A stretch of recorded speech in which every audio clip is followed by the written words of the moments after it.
Good evening, all of you. પરિચય આમ તો કદાચ આપવાની જરૂર લાગતી નથી, પણ તેમ છતાંય મોસ્ટ ઓફ નવા ચહેરાઓ જોવા મળે છે, એટલે પરિચય આપી દઈશ. ક્યાંક કોઈ માધ્યમથી જોયા હોય તો ઠીક છે.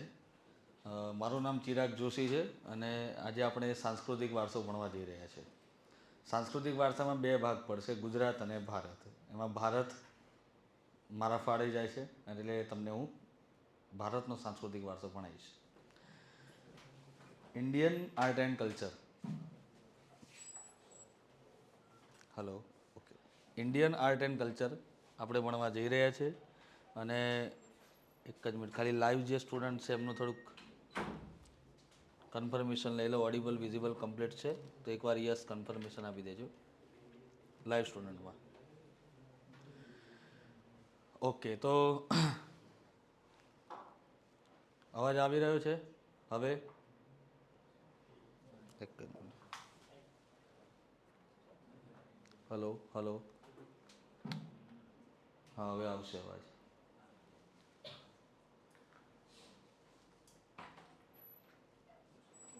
કમ્પ્લીટ વાંધો નહીં. ક્લિયર? કલ્ચર એક એવો સબ્જેક્ટ છે કે આઈ થિંક જે આર્ટ્સ બેકગ્રાઉન્ડથી જોડાયેલા સ્ટુડન્ટ હશે એને જલ્દીથી પસંદ પણ આવશે, બિકોઝ થિયરિકલ સબ્જેક્ટ છે. અને અહીંયા જે સ્ટુડન્ટ આવે છે માસ, એ 3 બેકગ્રાઉન્ડથી આવે છે, આર્ટ્સ, કોમર્સ એન્ડ સાયન્સ. તો હું ખાલી એટલું પૂછીશ કે આર્ટ્સ બેકગ્રાઉન્ડના કોઈ સ્ટુડન્ટ હોય તો હાથ ઊંચા કરે. ઓહો, બહુ સરસ વાત કહેવાય. એટલે કે સીસી અને પીએસઆઈના જે મેથ્સ રીઝનિંગના જે ધક્કો વાગ્યો છે એ સીધો જીપીએસસી તરફ આપણને લઈને આવ્યો છે, એવું કહી શકાય. શું કહેવું આર્ટ્સ સ્ટુડન્ટ? વાત સાચી કે નહીં? અને સાયન્સ બેકગ્રાઉન્ડથી મીન્સ એન્જિનિયર હોય કે પછી બાયોલોજી કે કોઈ પણ ફિઝિક્સ, કેમેસ્ટ્રી વગેરે. ઓકે. ઓહો, ઘણી ખરી ભીડ છે એમ ને? મતલબ કે બેરોજગારી છે એવું કહી શકાય દરેક ક્ષેત્રમાં. અને ત્રીજું ક્ષેત્ર કોમર્સ. મેજોરિટી આમ તો હોવી જોઈએ, પણ હવે જોઈએ. અચ્છા, કોરોના પછી પહેલી એવી બેચ મળી છે કે જેમાં કોમર્સ માઇનોરિટીમાં છે, આ બેચમાં. બાકી સમય પાછો એવો ક્રેઝ આવ્યો હતો કે લોકો સીએ બનવા તરફ વળ્યા હતા, પણ ન બની શક્યા. દરેકને એવું લાગતું હતું કે સીએ બની જઈશું અને મહિનાના 10-15 લાખ પાડી લઈશું, ગમે તે વ્હાઇટમાંથી બ્લેક ને બ્લેકમાંથી વ્હાઇટ કરીને. પણ એટલું ઇઝી નથી કોઈ પણ ક્ષેત્રમાં. પોતાની સ્કિલ સાથે ચાલવું જોઈએ એવું મારું માનવું છે. અને સ્કિલ સમજમાં નથી આવતી એટલે આપણું છેલ્લું ઓપ્શન હોય છે કે કોઈ પણ એક સારી જોબ મેળવી લઈએ. સારી જોબ એટલે સિક્યોર જોબ હોવી જોઈએ. સિક્યોર જોબમાં હંમેશા આપણો પરિવાર કહે છે કે ભાઈ ગવર્મેન્ટ જોબ લઈ લે. આઈએએસ આઈપીએસ બનવાના સપના દરેકને આવતા હોય છે, પણ ત્યાં સુધી પહોંચવું, અને એમાં ગુજરાતના વિદ્યાર્થીને પહોંચવું થોડુંક કઠિન બની જાય છે. કેમ કે આપણું સ્કૂલ અને કોલેજ એજ્યુકેશન બેકગ્રાઉન્ડ એટલું બધું ટફ નથી કે એટલું ડિસિપ્લિનવાળું નહોતું કે જેના કારણે આપણે યુપીએસસી એક ધડાકે ક્રેક કરી શકીએ, જે બિહાર અને ઝારખંડ યુપીવાળા કરે છે. ડન? પણ સપનું છે અને એ સ્વપ્નને હંમેશા જોતા રહેવાનું. હવે ઘણા કહે છે સાહેબ રાત્રિ સ્વપ્ન જોવા કે દિવસ સ્વપ્ન જોવા, એ બે સમસ્યા છે. તો સ્વપ્ન દિવસે જ જોવાય, રાત્રે તો એ અનાયાસે આવતું હોય છે, સાયકોલોજીકલ બેઝ છે. અને દિવા સ્વપ્ન જોયેલા છે સિદ્ધિ તરફ વળી આપણને લઈ જાય છે, તો જોવા. બરાબર? બીજો એક નવો ઉન્મેષ અહીંયા એ પણ જોવા મળ્યો છે કે જે મોટાભાગનો માસ છે એમાં આપણને અત્યારે જો કે છોકરાઓમાં જોવા મળે છે વધારે. પણ હું પહેલો લેક્ચર છે એટલે ક્યારેય કોઈને નાસીપાત નથી કરતો, મોરલ ડાઉન નથી કરતો. બટ એટલું કહીશ કે જે પહેલાં લેક્ચરમાં છો એ કદાચ 6 મહિના, 8 મહિના, વર્ષથી જ્યાં સુધી આ બેચ ચાલે છે ત્યાં સુધી આ સ્ટ્રેન્થ જળવાઈ રહે એવી શુભેચ્છાઓ હું પાઠવીશ. ઓકે? કેમ કે ઘણીવાર એવું થશે કે 1 મહિનો દેખાશે ને પછી 2-4 જણા ગાયબ થશે. પછી ધીરે ધીરે 12 મહિને જતાં એવું લાગશે કે ખાલી 12 જ જણા બેઠા હોય. તો એવું ન કરતા. તમે અહીંયા ફી ભરીને આવો છો, એ ફીને વસૂલતા આવડવું જોઈએ પહેલાં તો.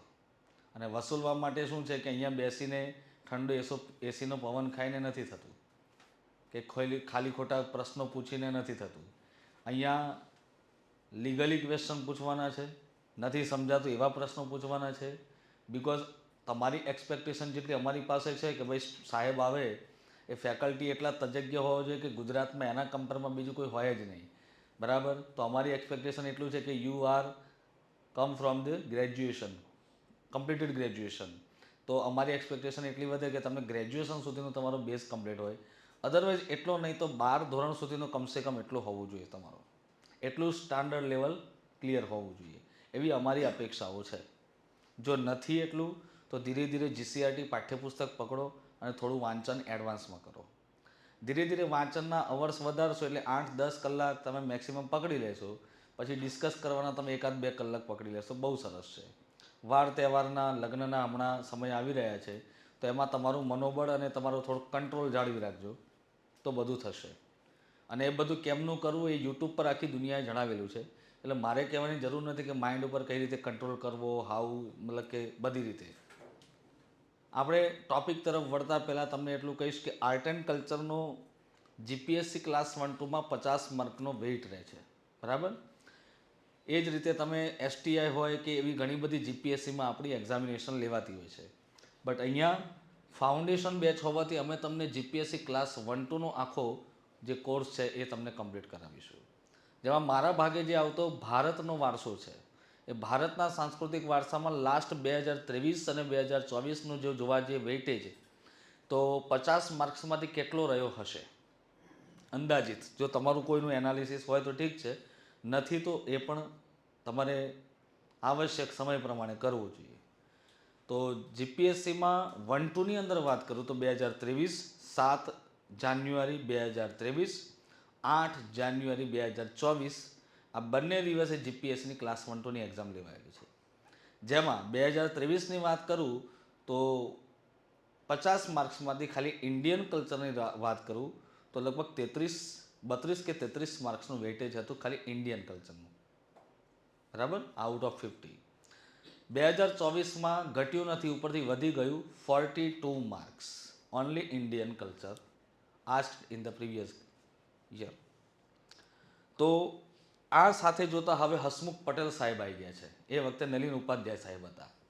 તો મારે થોડાક તમને દાસા સાહેબ તરફ પણ લઈ જવા પડશે, એટલે કે 2017થી લઈને 22 સુધી. તો આ સુધીના સમયમાં જીપીએસસીમાં દાસા સાહેબે બંનેને સમાન રાખ્યું હતું, 25-25. ઘણીવાર એવું પણ બન્યું છે કે ગુજરાત વધી ગયું હોય, ભારત ઓછું થયું હોય. 35-15 પણ થયેલું છે, બરાબર છે. 30-20 પણ રહેલું છે.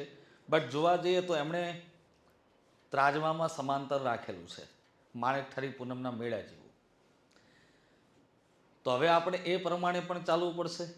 બીજી વાત, હસમુખ પટેલ સાહેબ છે, તલાટીમાં 9 માર્ક્સનું યુપીએસસીના પીવાયક્યુ પૂછી શકતા હોય એ વ્યક્તિ જીપીએસસીમાં કોઈ પણ જગ્યાએથી પ્રશ્ન પૂછી શકે છે. નલિનભાઈ ઉપાધ્યાયે આખી એક્ઝામની સ્ટ્રેટેજીને હું હંમેશા કહેતો હોઉં છું કે જીપીએસસીના ચેરમેન તરીકે એમણે નઠારું કામ કરેલું છે. નઠારું કામનો મિનિંગ એવું થાય છે કે જે હોવું જોઈએ એ બેઝિકલી નથી રહ્યું, અને એના કારણે નકારાત્મક અસર એ પડી કે કોન્સ્ટેબલ અને પીએસઆઈની કે સીસીની તૈયારી કરનારો જે માસ હતો એ જીપીએસસીમાં સંભળાવા, જેનું કારણ એવું થયું કે એક ક્વોલિટી બેઝ જે તૈયારી કરનારો અને ડિટેલમાં તૈયારી કરનારો જે માસ હતો એ પાછળ રહેવા લાગ્યો. ફેક્ટ ડેટાવાળો એટલે કે જીકેને જે ગોખતો હતો એ માસ આગળ આવવા લાગ્યો. ઇન્ટરવ્યૂ સુધીમાં પણ મેં એવું સાંભળ્યું છે કે જીકેના બેઠા પ્રશ્નો પૂછ્યા હોય ઉપાધ્યાય સાહેબે. જો કે એમનો એ જે ખરાબ સમય હતો અમારા માટે, હું ચોક્કસથી કહીશ, કેમ કે ભણાવનાર વ્યક્તિને ડિટેલમાં ભણાવવાની મજા આવે, અને હવે એ સમય પાછો અમારો આવી ગયો છે. અને એના માટે અમે હસમુખ પટેલ સાહેબના ખરેખર ઋણી રહેશું. દાસા સાહેબના જેમ ઋણી હતા એમના પણ ઋણી રહેશું. કે એક એવા જો એક સમય આવે છે દરેકનો કહું, જેમ કે તમે પણ ક્વોલિટી બેઝ તૈયારી કરવા માગો છો, તમે પણ તમારું વર્ષ આપવા માગો છો, તમારે તમારી રાહ ચીંધવી છે અને તમારે સફળતા પ્રાપ્ત કરવી હોય તો એની એક જ ચાવી છે કે કોઈ એક એક્ઝામને ટાર્ગેટ કરો. જીપીએસસી ક્લાસ 1-2 છે તો એનો સિલેબસ છે, તમે વળગી રહેશો, એક જ વર્ષમાં તમે પ્રિલિમ ક્રેક કરી શકશો. પણ પછી તમે એમ કદાચ વચ્ચે ડીવાયએસઓ આવી ગઈ, પાછા એ તરફ વળ્યા, પાછા એસટીઆઈ તરફ વળ્યા, પછી ફલાણું ટીડીઓ તરફ વળ્યા, કોઈ બીજી કોઈ એક્ઝામમાં તરફ વળ્યા, એટલે પછી શું થશે ખબર છે? આ બાજુ ને આ બાજુ બધે બાજુ લાડવા ખાવા જશો ને તો એકેયમાં નહીં રહો. બેટર દેન એકની પાછળ પડ્યા રહો, બરાબર? ચાલો, બીજી વાત કરીએ તો ઇન્ડિયન આર્ટ એન્ડ કલ્ચરમાં હું તમને જે ભણાવવાનું છે સિક્વન્સ મુજબ ભણાવવાનું. જેમ કે આપણું સિલેબસ તમે તમારી પાસે ખોલશો, આઈ થિંક તમને અહીંથી સિલેબસનું ને એ બધું પ્રોવાઈડ થશે પુસ્તિકા. આઈ થિંક તમારે જે પણ ડીલ થઈ છે એ પ્રમાણે. તો એ પુસ્તિકામાં તમારો પહેલાં સિલેબસમાં સાંસ્કૃતિક વારસામાં પહેલો ટોપિક લખેલો છે ગુજરાત અને ભારતનો સાંસ્કૃતિક વારસો, જેમાં લખ્યું હશે કળા સ્વરૂપો. હવે કળા સ્વરૂપોમાં વાત કરીએ ને બેટા, તો કળા સ્વરૂપોમાં બે પ્રકારની કળા આવે છે. બે પ્રકારની કળા આવે છે. કઈ બે પ્રકારની કળા? તો એક આવે છે દૃશ્ય કળા, જેને જોઈ શકાય, જેને આપણે અંગ્રેજીમાં વિઝ્યુઅલ આર્ટ કહી શકાય છે. આમાં કોઈ ઇંગ્લિશ મીડિયમ સ્ટુડન્ટ ખરા કે બધા ગુજરાતી? ઇંગ્લિશ મીડિયમ છે કોઈ? ઓકે, તો પછી મારે વાંધો નથી. દૃશ્ય કળા, જેને અંગ્રેજીમાં આપણે વિઝ્યુઅલ આર્ટ્સ કહીએ છીએ, જેને જોઈ શકાય છે. બરાબર? આજે હું તમને તમારી સામે આમ ચિત્ર દોરતું હોય મસ્ત આમ, તો તમે એને જોઈ શકો છો? યસ, તો એને દૃશ્ય કળા કહેવાય. બીજી હવે પ્રદર્શન કળા છે. આ સ્ટેજ ઉપર તમે એમ કહો કે સાહેબ મસ્ત મજાનું કથકલી કરીને બતાવો, અને પછી હું મુગટ બુગટ પહેરી અને શણગાર વણગાર સજીને બરાબર ભાઈઓ બહેનો કરતાં કરતાં ચાલુ કરી દઉં, તો આને શું કહેવાય છે? પરફોર્મિંગ આર્ટ્સ, જેને કહેવાય ગુજરાતીમાં પ્રદર્શન કળા. હવે પ્રદર્શન કળામાં તમને શું લાગે છે એવી કઈ કળા છે કે જે સ્ટેજ ઉપર ઊભા રહીને કે બેસીને કોઈ વ્યક્તિ રજૂ કરી શકે? ચલો, નૃત્ય સિવાય? નાટ્ય કળા. Very good. થર્ડ નંબર સંગીત કળા. નંબર 4 નાટ્ય કળા. નૃત્ય, નાટ્ય, સંગીત, આ ત્રણ જે છે પ્રદર્શન કળા કહેવાય. અને હવેના સમયમાં એક બીજી પણ પ્રદર્શન કળા આવે છે, કોમેડી. એક પ્રકારે નૃત્ય નાટ્ય જ કહેવાય, પરંતુ મિક્સ હોય છે. જેમ કે કપિલ શર્મા શો તમે જોતા હશો. બીજો કોઈ શો આવે છે એવું? નહીં. તો જ્યારે કપિલ શર્મા શો નહોતો ત્યારે ગુજરાતમાં કયો શો થતો ખબર છે? 14મી સદીથી શરૂ થયો હતો, ભવાઈ. એ પણ એ પ્રકારનો જ હતો. કોમેડી પણ હતું, પણ કોમેડીમાં લોકોને છે ને આમ પીનો મારી જતા, જો તમે આવું કરતા હતા ને એટલે આવું થયું. ઓકે, ચાલો. તો આવી બધી પ્રકારની અનેક કળાઓ છે. દૃશ્ય કળામાં બધી આપણા સૌરાષ્ટ્ર અને કચ્છમાં તો બહેનોના આંગણે વિંધાયેલી કળાઓ છે. ભરતકામ, ગૂંથણકામ, છૂંદડા પાડવાની પ્રથાઓ, આ બધું દૃશ્ય કળામાં આવે. સમય જતાં નવી એક કળા વિકસી છે, સેલ્ફી કળા, જે લગભગ દરેક ભારતીયોના આંગળીઓના ટેરવે આમ કહેવાય કે ગુંથાતી જ જાય છે, ગુંથાતી જ જાય છે. અને આફ્ટર કોરોના તો એવું કહેવાય કે એનો સુવર્ણ યુગ છે, ચરમસીમા ઉપર છે. મોદી સાહેબ સૌ પ્રથમ સેલ્ફી કળા લઈને આવ્યા હતા. કોઈક દેશીય કેન્યા લગભગ દેશમાં ગયા હતા અને એક છોકરા સાથે એમ સેલ્ફી પડાવ્યું હતું. ત્યારથી કહેવાય છે કે સેલ્ફીનો ક્રેઝ વધતો ગયો. એનો આપણને ઇતિહાસ ખ્યાલ હોવો જોઈએ. મેન્સમાં પૂછાય તો વાંધો ના આવે.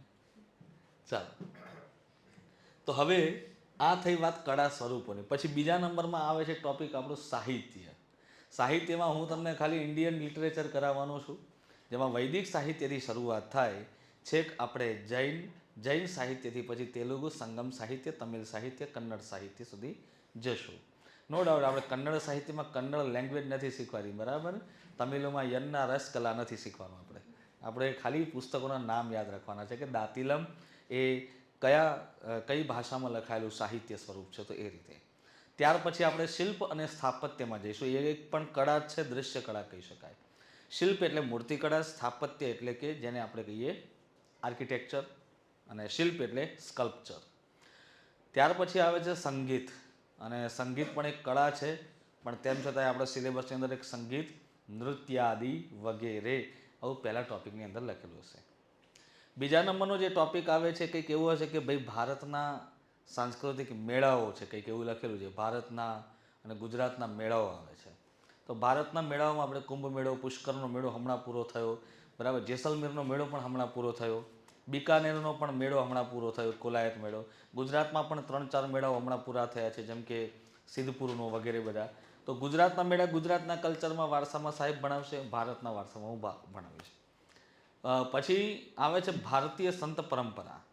એક એવો સમય પણ હતો કે જ્યારે 8મી સદીની અંદર, કેમ કે હમણાં રિસેન્ટલી એ જગ્યાની શોધ કરવામાં આવી કે હિમાલય અને કૈલાસ પર્વતનો જે સ્થળ છે ત્યાં હમણાં 1000ની આસપાસમાં કેટલાક મમી મળી આવ્યા છે, શબ. એટલા બધા શબ. તો લોકોનું એવું માનવું છે કે 8મી સદીમાં જે 38માં મઠાધિપતિ જે શંકરાચાર્ય થઈ ગયા, એમની પાછળ એમના શિષ્યોએ પણ કહેવાય છે કે વ્રત જપ માટે, અનુષ્ઠાન માટે સંસાર ત્યાગ્યો હતો, અને એટલા માટે એમના જ શબ હોવા જોઈએ એવું માનવું છે. તો એ અદ્વૈતવાદી પરંપરાના વ્યક્તિ હતા જેમણે સર્વપ્રથમ શૈવ સંપ્રદાયની સ્થાપના કરી. તો આજે શૈવ સંપ્રદાયમાં પછી જેમ જેમ સંતો થતા ગયા તો એમની પરંપરા કઈ આવી, એ પછી વૈષ્ણવ સંતો થઈ ગયા તો એમની પરંપરા કઈ આવી, પછી શાક્ત સંપ્રદાય એટલે કે દેવીની આરાધના કરવાવાળા, પછી મરાઠા બાજુ તમે જુઓ તો ગણપત્ય સંપ્રદાય એટલે ગણપતિજીની પૂજા આવે. એમ અલગ અલગ આજે જુઓ તમે દાદુપંથી સંપ્રદાય, વિઠોબા સંપ્રદાય એટલે કે વારકરી સંપ્રદાય, સ્વામિનારાયણ સંપ્રદાય, ઇસ્કોન સંપ્રદાય, કેટલા બધા સંપ્રદાય છે, શ્રી સંપ્રદાય, આ બધા અલગ અલગ પ્રકારના અઢળક સંપ્રદાય. એની જે પરંપરા અને એનો આપણી ઉપર શું પ્રભાવ પડ્યો એ તમને વધારે મેન્સ પર્સપેક્ટિવ વધારે લઈ જાય છે. પ્રિલિમ્સમાં 1-2 માર્ક્સનું પૂછાય, બિલકુલ ફેક્ચ્યુઅલ, એટલે ચિંતા નહીં કરવાની. હા, કે ફિલોસોફીમાં જવાનું થાય ને એટલે કોમર્સ અને સાયન્સના સ્ટુડન્ટને એમ લાગે એ બાપા માથે પડ્યો હિમાલય આખો, એવું લાગશે. ત્યાર પછી આવે છે સંત પરંપરા. પછી આગળ જઈએ તો મેઇન ટોપિક તમને આખો આપેલો છે કે ભારતીય સંગીત અને તેનું મહત્ત્વ. હવે આવ્યું ભારતીય સંગીત નંબર 4 ઉપર. નંબર 5 ઉપર આવે છે કે ગુજરાતના સંગ્રહાલયો, પુસ્તકાલય, પ્રવૃત્તિને આવું બધું આવે છે. પછી આવે છે આદિવાસી સંસ્કૃતિ, એ પણ ગુજરાત રિલેટેડ આવે છે. ભારતમાં ખાલી અમુક જનજાતિના વિસ્તાર પ્રમાણેના નામ આવે છે, જેમ કે મુંડા જનજાતિ તમને ક્યાં જોવા મળે, તો આવો પ્રશ્ન પૂછવામાં આવે. લાસ્ટ એક્ઝામિનેશનમાં 2022માં એક ક્લાસ 3ની એક્ઝામમાં પૂછાયેલો પ્રશ્ન છે કે ભગવાન શ્રી કૃષ્ણએ જે રૂકમિણી સાથે લગ્ન કર્યા હતા, રૂકમિણીના પિતા અરુણાચલ પ્રદેશના કઈ જાતિના હતા? આ પ્રશ્ન પૂછાયો હતો. તમને ખબર છે? ભગવાન શ્રી કૃષ્ણએ જેમની સાથે લગ્ન કર્યા છે, અને હમણાં જ રિસેન્ટલી 15 દિવસ પહેલાં જ આપણા શિક્ષણ મંત્રી શ્રી કુબેરભાઈ ડિંડોરે એક લેખની અંદર એમણે ટ્વીટ કર્યું હતું કે ભાઈ આદિવાસી સમાજ કોઈ અલગ ધર્મ નથી, એ હિન્દુ ધર્મ જ છે. એટલા માટે જ કહેવાય છે કે ભેદભાવ ભૂલાવવા માટે ભગવાન શ્રી કૃષ્ણએ રૂકમિણી સાથે લગ્ન કર્યા, કેમ કે રૂકમિણી પણ અનુસૂચિત જનજાતિ એટલે કે મિશ્મ જાતિના હતા. કઈ જાતિના? મિશ્મ જાતિના હતા. તો આવું યાદ રાખવું પડશે. આ બધું હું તમને લખાવીશ. અત્યાર સુધી એવું બન્યું છે કે જે મેં લખાયું છે એ નોટ્સમાંથી 70% આવરી લીધું છે એક્ઝામમાં. હવે 30% માટે હું થોડો વધારે અપડેટ થયો છું, કેમ કે હસમુખ પટેલ સાહેબ છે અમારી માટે, તમારી માટે, બંને માટે ચેલેન્જિંગ વ્યક્તિ છે. તો આપણે થોડી પ્રિપેરેશન ડેપ્થમાં કરીશું. સો રેડી? તો આજે આપણે સ્ટાર્ટ કરીએ છીએ ઇન્ડિયન ક્લાસિકલ ડાન્સ. બરાબર? આપણે અહીંયા કોઈને કદાચ કોઈ શીખેલા છો આમાંથી? બેનો કદાચ શીખેલા હોય ભરતનાટ્યમ, કથક કે કથકલિયામાં. ચલો, હમણાં રિસેન્ટલી એક ફિલ્મ લેવાયું હતું ભૂલ ભુલૈયા 3. 3 જ છે ને? કેટલાએ જોયું આમાંથી ફિલ્મ ભૂલ ભુલૈયા 3? કોઈએ જોયું? તમે જોયું? જો ફિલ્મ જોવાય હો, કેમ કે ફિલ્મના પ્રશ્નો પૂછાય છે કે ભાઈ ભારતીય સિનેમાનો જે પ્રભાવ છે એ લોકમાનસ ઉપર કઈ રીતે પડી રહ્યો છે, અને આગામી સમયમાં સારો પ્રભાવ પાડવા માટે. અને હમણાં જે રિસેન્ટલી જે યુપીએસસી મેન્સમાં પૂછાયેલો એક એસએનો જ ક્વેશ્ચન છે કે આજનું બાળક પરિવાર સાથે બેસે છે તેમ છતાં કહેવાય છે એકલવાયુ અનુભવે છે. શું મોબાઈલ એક જ માત્ર કારણ છે? આવા કરંટ બેઝ ક્વેશ્ચન, અને એના માટે ન્યૂઝપેપર ડેઇલી વાંચો, તમારી મૌલિકતા વધશે બધાય વિષયમાં, એક વિષયમાં નહીં, બધાય. ઓકે, સમય આવતા આવતા કંઈક નવું શીખવાડતો રહીશ. ઓકે, અપેક્ષા એવી રાખો કે ફેક્ચ્યુઅલ ડેટા દરેક પુસ્તકમાં તમે વાંચશો તો મળી રહેશે. અહીંયા આવ્યા છો, સાહેબ તમને પુસ્તકને વ્યવસ્થિત રીતે ઉતારી શકે અને પુસ્તકને સમજાવી શકે ને એવું જ્ઞાન સ્વીકારવાનો આગ્રહ રાખશો. કેમ કે અમુક વિદ્યાર્થી જે ક્લાસ 3ની કહેવાય ને કે માનસિકતાના હોય, કે જેને ખાલી બસ ગોખવું છે, ગોખવાથી પ્રી પાસ થાય, મેન્સ ઇન્ટરવ્યૂ ન થાય. આ હકીકતથી અત્યારથી ચાલજો કે તમારે ઇન્ટરવ્યૂ આપવું જ છે બસ, તો તમે મેન્સ સુધી પહોંચશો અને મેન્સને ક્રેક કરી શકશો. તો જે ભૂલ ભુલૈયા 3 પિક્ચર તમે જોયું એમાં એક તરફ પેલી માધુરી દીક્ષિત છે ને બીજા તરફ વિદ્યા બાલન છે, બંને ગીતો ગાય છે, બરાબર, નૃત્ય કરે છે. તો તમને ખબર છે કે એમાં કયું નૃત્ય થાય છે?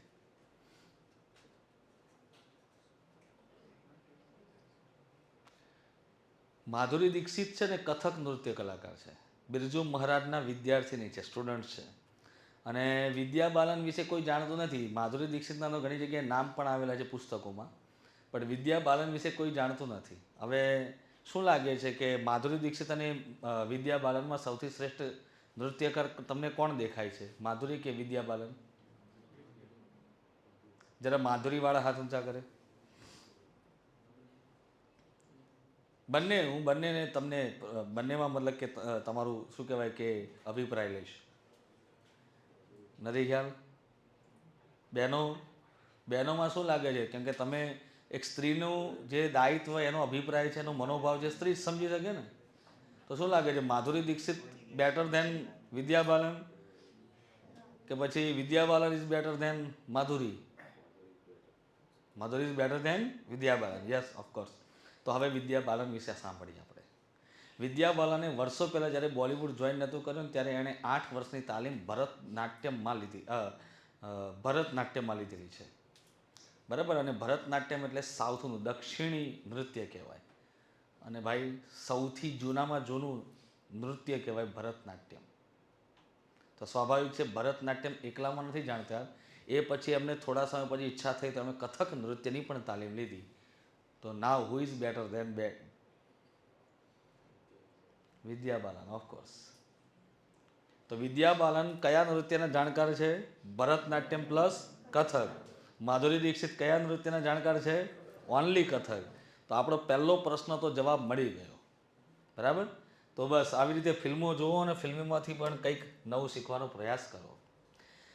તમને જે શાસ્ત્રીય નૃત્ય શીખવાડી રહ્યો છું એમાં હું ફૂલફિલ સાથે કહી શકું કે આમાંથી એક પણ પ્રશ્ન બહાર નહીં જાય, એટલે તમને જે પણ લખાવું એ તમારે લખી લેવાનું રહેશે.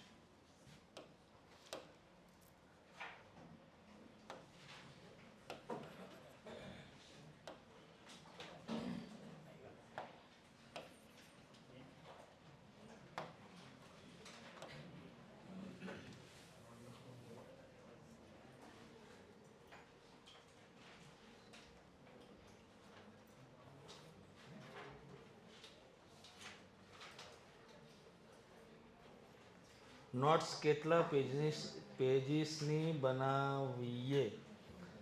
એવું કોઈ નોટ્સ કેટલા પેજની બનાવવી એમાં પેજ કોઈ દિવસ માયને નથી રાખતા. એ મેઇન્સમાં માયને રાખે કે તમે 3 પેજમાં એસે આપ્યા છે તો પછી ત્યાં શબ્દો શોધવા ન જવાય કે મારે 350 શબ્દમાં લખાય, બસ ત્યાં કાગળિયા પૂરા જ કરવાના હોય.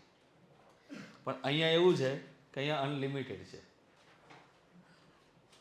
સબ્જેક્ટ કયો છે? કલ્ચર છે, સૌથી વાસ્ટ સબ્જેક્ટ કહેવાય, બરાબર. પણ આપણે ચિંતા ના કરશો, તમે એટલું બધું વાસ્ટ નહીં લઈ જાઓ, પણ પરીક્ષામાં ઉપયોગી છે એટલે તમારે તમને લખાવવું પડે. તો નૃત્યનો ઉદ્ભવ થયો તો એના આપણને કોઈ સાહિત્યિક પુરાવા પ્રાપ્ત થયેલા છે ખરા કે ભાઈ આમાંથી જ સર્વપ્રથમ નૃત્ય આવ્યું હોય? તો યસ, પહેલો પુરાવો આપણને મળ્યો છે નૃત્યમાં. તો લખતા રહેશો કે પહેલાં સાંભળવું છે? પહેલાં સાંભળવું છે, ઓકે.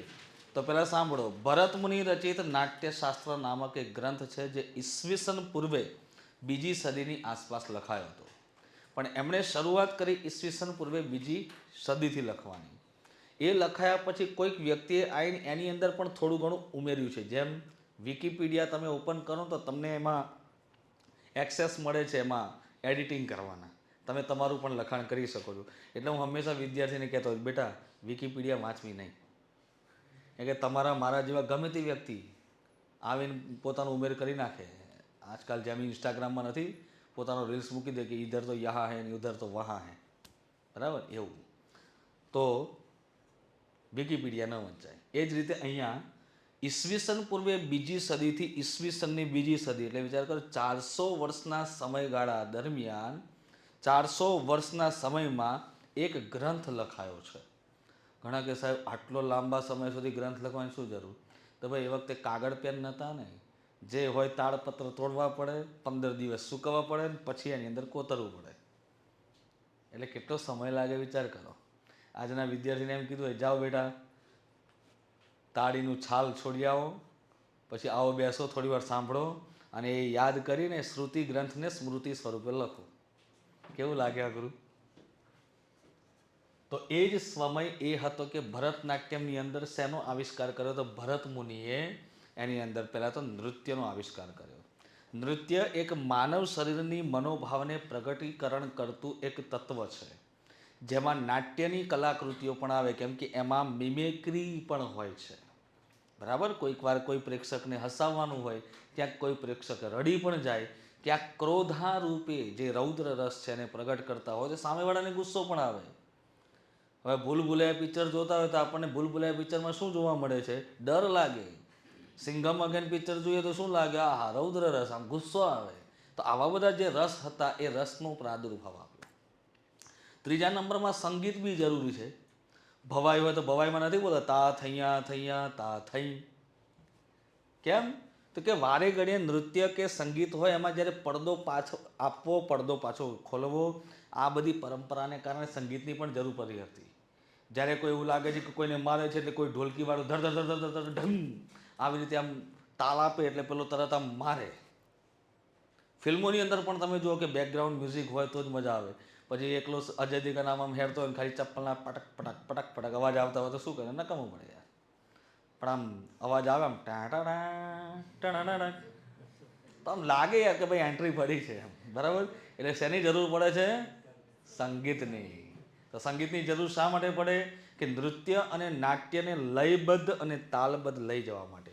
તો આ ત્રણેયનો સંગમ, નૃત્ય, નાટ્ય અને સંગીતનો સમન્વય આપણને નાટ્યશાસ્ત્ર નામક ગ્રંથમાં જોવા મળે છે. તો આ પહેલો આપણને પુરાવો પ્રાપ્ત થયો હતો જે ભરત મુનિ દ્વારા રચાયેલો છે. નાટ્યશાસ્ત્રના રચયિતા ભરત મુનિ છે, જેની રચનાનો સમય એટલે કે રચનાકાળ ઈસવીસન પૂર્વે બીજી સદી થી ઈસવીસનની બીજી સદી.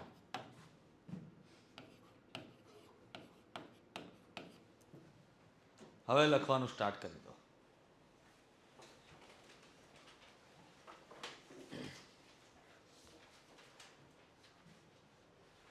આ ગ્રંથની અંદર કઈ કઈ બાબતો લખવામાં આવેલી છે, કઈ કઈ બાબતો આપવામાં આવેલી છે, એટલે કે ગ્રંથની વિશેષતા.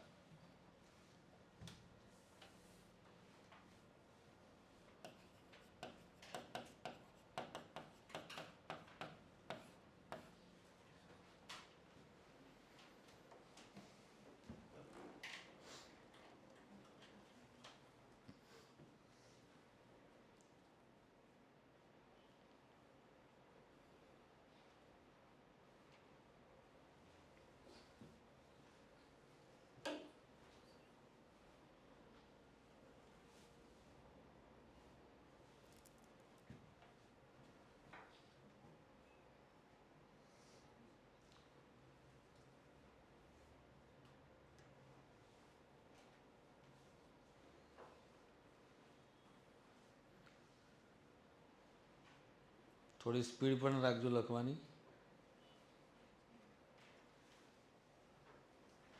તમારે ટાઇટલ આપવાનું નૃત્યનો ઉદ્ભવ, જેમાં મળેલા સાહિત્યિક પુરાવા.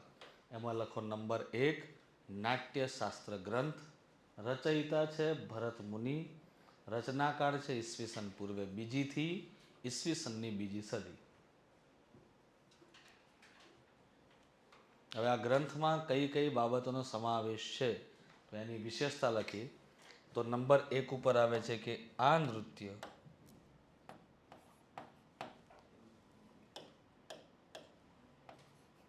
આ ગ્રંથ નૃત્ય, નાટ્ય અને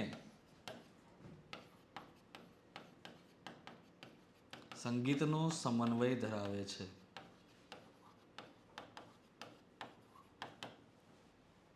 આ ગ્રંથ નૃત્ય, નાટ્ય અને સંગીતનો સમન્વય ધરાવે છે.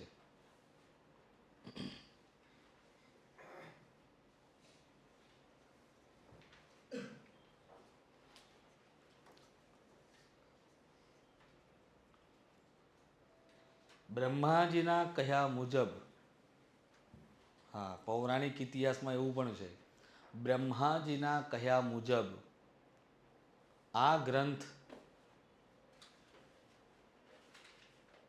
ગ્રંથમાં 4 વેદોમાંથી અલગ અલગ તત્વો, 4 વેદોમાંથી અલગ અલગ તત્વો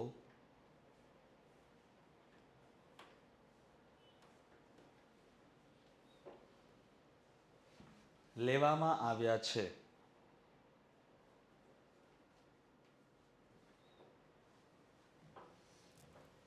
હવે આ 4 અલગ અલગ તત્વો કયા કયા છે એ પણ લખાવી દઉં છું. જેમ કે ઋગ્વેદ છે તો ઋગ્વેદમાંથી લેવામાં આવ્યું છે ભાષ્ય, અથવા તો પાઠ્ય પણ કહી શકો છો. પાઠ્ય સામગ્રી મીન્સ કન્ટેન્ટ, જેને અંગ્રેજીમાં કહી શકાય છે. નંબર 2 આવે છે યજુર્વેદ. યજુર્વેદમાંથી લેવામાં આવ્યું છે અભિનય અને મુદ્રાઓ.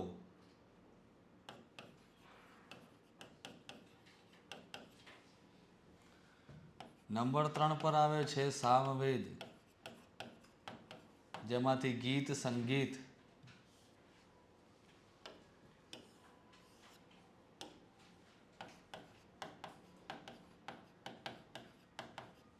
અને નંબર 4 પર આવે છે અથર્વવેદ, જેમાંથી રસ લીધી છે.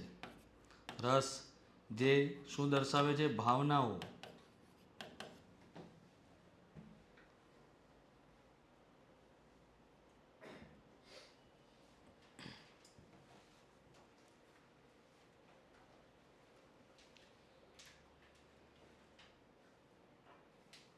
આમ આ લખાઈ ગયા પછી લખો આમ 4 વેદોમાંથી લીધેલી એકત્રિત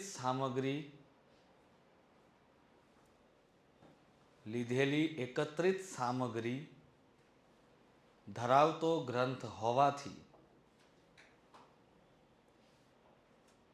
એકત્રિત સામગ્રી ધરાવતો ગ્રંથ હોવાથી તેને 5મો વેદ એટલે કે નાટ્યવેદ પણ કહે છે.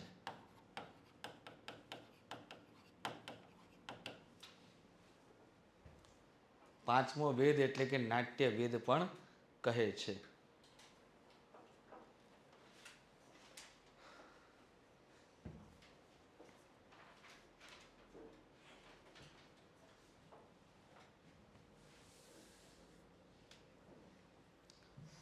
આગળ લખીશું નાટ્યશાસ્ત્ર મુજબ, વિશેષતાઓ ચાલે છે હજી. નાટ્યશાસ્ત્ર મુજબ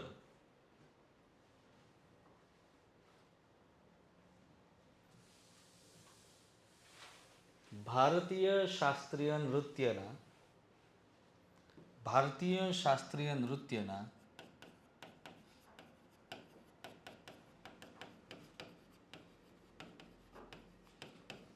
બે પ્રાથમિક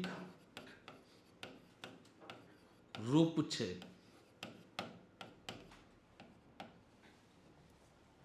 નંબર 1 તાંડવ, નંબર 2 લાસ્ય.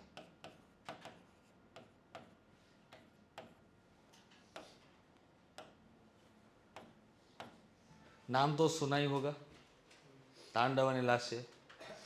શું જાણો છો તાંડવ વિશે?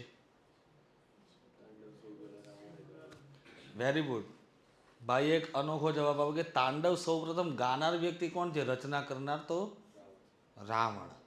રાવણે તાંડવની રચના કરી હતી. વિચારી લો કે એક એવો વ્યક્તિ કે જેની પાસે જ્ઞાન અખૂટ છે, બરાબર, અને યુગાનુયુગ સુધીમાં એના જેવો કોઈ જ્ઞાની થઈ શક્યો નથી, થઈ શકવાનો નથી. પણ હકીકત એવું છે કે જ્યારે જ્ઞાન વધી જાય તો એનો દુરુપયોગ કરવો કે સદુપયોગ કરવો એ વ્યક્તિ ઉપર જાય છે, અને જેણે એનો દુરુપયોગ કરેલો છે, બરાબર. એટલા માટે આપણે શું કહીએ છીએ કે અજ્ઞાન જે વૃત્તિ રહેલી હતી એનામાં એ આપણે દશેરાના દિવસે રાવણનો વધ કરીને એવું કહીએ છીએ, બરાબર. પણ હકીકતે આપણામાં હજી પણ અજ્ઞાન વૃત્તિઓ રહેલી છે જેને આપણે બહાર કાઢવી છે, અને એક જે સારી વૃત્તિ છે એને આપણે જ્ઞાન દ્વારા નાખીએ અંદર. તો રાવણે જ્યારે તાંડવની રચના કરી તો એવું કહેવાય છે કે એક શ્લોક છે કે જટાકટાહ સંભ્રમ બ્રહ્મન્નલિમ પનિર્જરી વિલોલભી ચિવલ્લરી વિરાજમાન મૂર્ધની દગદ દગદ દગદ વલલ્લાટ પટ્ટપાવકે કિશોરચંદ્ર શેખરે રતિ પ્રતિક્ષણમ મમ. તમને ખબર છે આખો શ્લોકમાં કેટલા શબ્દો છે? નથી ખબર ને? આ એક જ શબ્દ છે. આ આખો એક શબ્દ છે જે 4 લાઈનની અંદર વર્ગીકૃત થયેલો છે. વિચાર કરો કે કેટલો જ્ઞાની હશે કે આટલો મોટો એક શબ્દની અંદર આખા શિવજીનું વર્ણન કર્યું, અને શિવજી ખુદ નાચવા માંડ્યા હતા. હકીકતમાં જે આખો એક શ્લોક છે ને એક જ શ્વાસે ગાવો પડે, એમાં જરાય પણ શ્વાસ તોડાય નહીં. અને એટલા માટે શિવજી ઝૂમી ઉઠ્યા. એટલા ઝૂમી ઉઠ્યા કે કૈલાસ પર્વત છોડી અને રાવણના મહેલ તરફ વળવા લાગ્યા હતા, પણ ગણપતિએ રોકી દીધા. રાવણમાં એટલી તાકાત હતી, એટલી ભક્તિ જોરદાર હતી. એટલે આમાં શું કહેવાય ખબર છે? તમારો ગોલ શું છે? રાવણ અંધકારમય હતો, રાક્ષસ છે, બધી વાત સાચી, પણ એના પાસે શીખવા જેવું શું છે ખબર? Goal, target achievement. એણે હંમેશા બધા જ ટાર્ગેટ અચીવમેન્ટ કર્યા. એણે પહેલાં વિચાર્યું કે હું બધાય જ્ઞાનથી કહેવાય છે કે હું મારા દીકરાના મેઘનાદનું કહેવાય છે કે આખું જન્મકુંડલી બદલીને એનું આયુષ્ય 500 વર્ષ લંબાવી દઈશ. 9 ગ્રહને કંટ્રોલમાં કરી નાખ્યા. રાવણનું ગમે ત્યાં કોઈ પણ જગ્યાએ તમે કૈલાસ મંદિર જશો, ઇલોરા ગુફામાં, એની મૂર્તિની નીચે તમને 9 ગ્રહો તમને દેખાશે. આ તાકાત કૈલાસ પર્વતને હચમચાવતા રાવણને પણ દર્શાવવામાં આવે છે એ ઇલોરા મંદિરમાં. જ્યારે આપણે આર્કિટેક્ચર ભણીશું ત્યારે આવશે. તો આ બધું સમજવા જેવું છે. જ્યારે તમે કોઈ પણ મ્યુઝિયમની મુલાકાત લો છો, કોઈ પણ કલ્ચરલ રિસ્પેક્ટથી તમે કોઈ પણ જગ્યાએ જાઓ છો, તો આવું બધું જાણો. ખાલી એમને મૂર્તિઓ જોઈને આવ્યા, સેલ્ફી પાડી લીધું, ટુડે આઈ વિઝિટેડ ધ ફલાણા ઠીકાણા, જે પણ જે બોલો છો એ, તો યાર ખાલી એનાથી શું થવાનું છે? કાંઈક જાણો.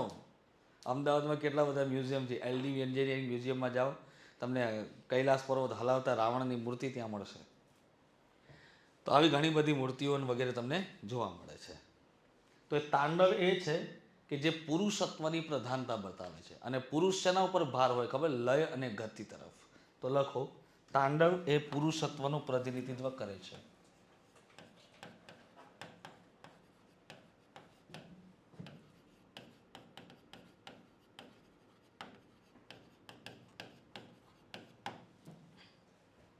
જે લય અને ગતિ પર,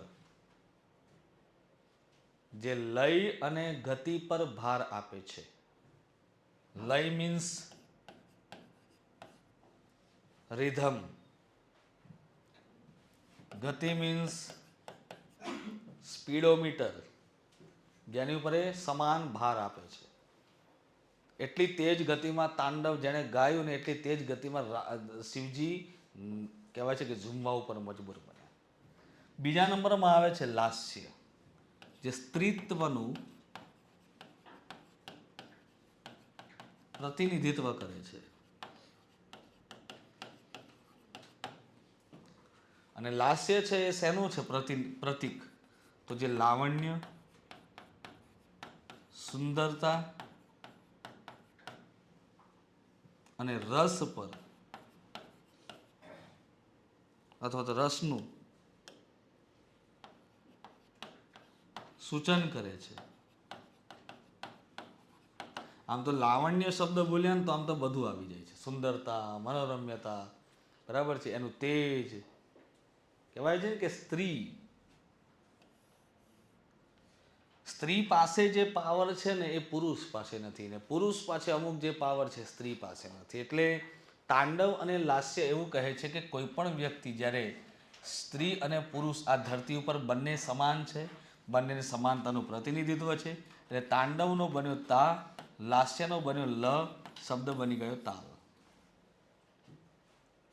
શબ્દ શું બન્યો? તાલ. જ્યાં પુરુષ છે અને જ્યાં સ્ત્રી છે, એટલે ગ્રહસ્થી જીવનમાં પુરુષ અને સ્ત્રી વચ્ચે શું હોવું જોઈએ? તાલમેળ. ઓકે, જો યોગ્ય તાલમેળ હોય તો આખી દુનિયા જીતી લેવાય, પણ જો તાલ તૂટી જાય તો પછી સ્વાભાવિક છે કે કોર્ટ કચેરીના ધક્કા ખાવા પડે. જે આજકાલ વધી ગયું છે. ચલો, ક્લિયર છે? ઓકે. ઇન્ટરેસ્ટ પડે છે ધીરે ધીરે? ઇન્ટરેસ્ટ ના પડે ને તમને જ્યારે કંટાળો ત્યારે કહેજો, આપણે ભારત માતા કી જય બોલી દઈશું. કેમ કે જય બોલવાથી શું છે કે આવતી જે આપણને કુંભકર્ણની જ્યારે જ્યારે યાદ આવે ને ત્યારે ભારત માતા કી જય બોલાવવાનું અહીંયા આપણે એક નિયમ રાખેલો છે. બરાબર? તમને મજા આવશે સાથે સાથે. તો સાહિત્યનો જે પુરાવો હતો એક મળી ગયો. હવે આપણે બીજા નંબર તરફ જઈએ તો નંબર 2 તરફ આવે છે અભિનય દર્પણ ગ્રંથ.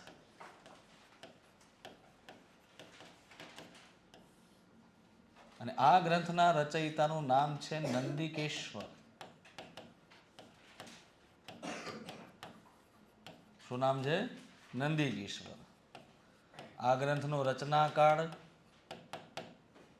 સેમ એઝ નાટ્યશાસ્ત્ર, એટલે કે ઈસવીસન પૂર્વે બીજીથી ઈસવીસન પૂર્વે બીજી સદી આવશે.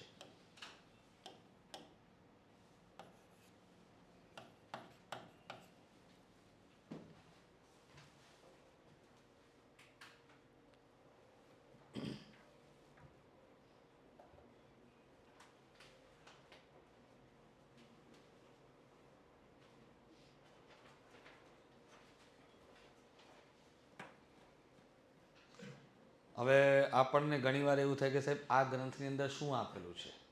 તો આ ગ્રંથની અંદર આપણને 3 તત્વો પ્રદાન કર્યા છે જે નૃત્ય માટે કામ આવે. તો કયા 3 તત્વો છે લખો.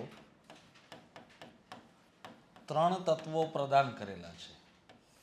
નંબર 1, જો અહીંયા લખેલું છે નાટક, એટલે કે નાટ્ય. નંબર 2, નૃત્ય. નંબર 3, નૃત્ય. નાટકનો અર્થ થાય છે કે જ્યારે કોઈ નૃત્ય કરતા હોય સાથે સાથે ડ્રામા પણ કરવા જરૂરી છે. નૃત્ય મીન્સ ડાન્સ, એક્ટિંગ, અને નૃત્ય મીન્સ સ્ટેપ્સ, જેમાં પદ સંચલનનો સમાવેશ હોય. એટલે કે નૃત્ય શબ્દનું બીજું શું કહેવાય? પદ સંચલન. અને શબ્દ ન સમજાય તો મને કહેજો. કોઈ પણ ઇન્ડિયન કલ્ચરમાં મોટા ભાગના શબ્દો તમને હિન્દી, ઇંગ્લિશ વાળા જોવા મળશે. બરાબર? જ્યારે ન સમજાય તો હું તમને શુદ્ધ ગુજરાતી આપણી બોલીમાં હું તમને સમજાવવાનો કોશિશ કરીશ. કેમ કે પરીક્ષામાં છે ને આપણી બોલી નથી આવતી. સીધી લીટીમાં વાત કરું, PYQ જોઈ લેશો, આઈડિયા આવી જશે. ઘણા લોકો કહે છે હું સૌથી સરળ ભાષામાં ભણાવીશ, કોઈ કહે સાહેબ સરળ ભાષામાં સમજાવો. પણ પરીક્ષામાં શું પૂછાય છે એ તો ડિમાન્ડ જુઓ.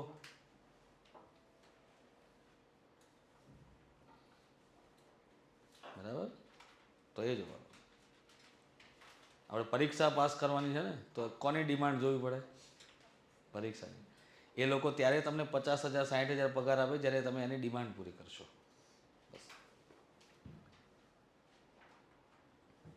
ક્લિયર? ગ્રંથનું નામ જ છે અભિનય. એમણે અભિનય ઉપર જ વધારે ભાર આપેલો છે. તો આ 2 ગ્રંથો થયા છે અને હજી પણ એક ત્રીજો ગ્રંથ છે. અને એ ત્રીજા ગ્રંથનું નામ એવું છે કે તમે એમ કહેશો સાહેબ રહેવા દો, આ ગ્રંથ આવે જ નહીં. ગ્રંથનું નામ છે સંગીત રત્નાકર. સાહેબ ગ્રંથનું નામ તો સંગીત રત્નાકર છે, આ ક્યાંથી આવે? આ તો સંગીતનો ગ્રંથ છે. તો શબ્દ પાછળ પણ સમજવો જરૂરી છે કે રત્નાકર લખેલો છે. અને આ શબ્દનો અર્થ એવો થાય છે કે સમુદ્ર, સાગર, દરિયો. ખાલી સંગીતનો દરિયો નથી. આની ગહેરાઈ ક્યારેય માપી ન શકાય. તો આ ગ્રંથ સંગીત અને નૃત્ય માટે રચાયો છે. જેના રચનાકાર છે પંડિત સારંગદેવ.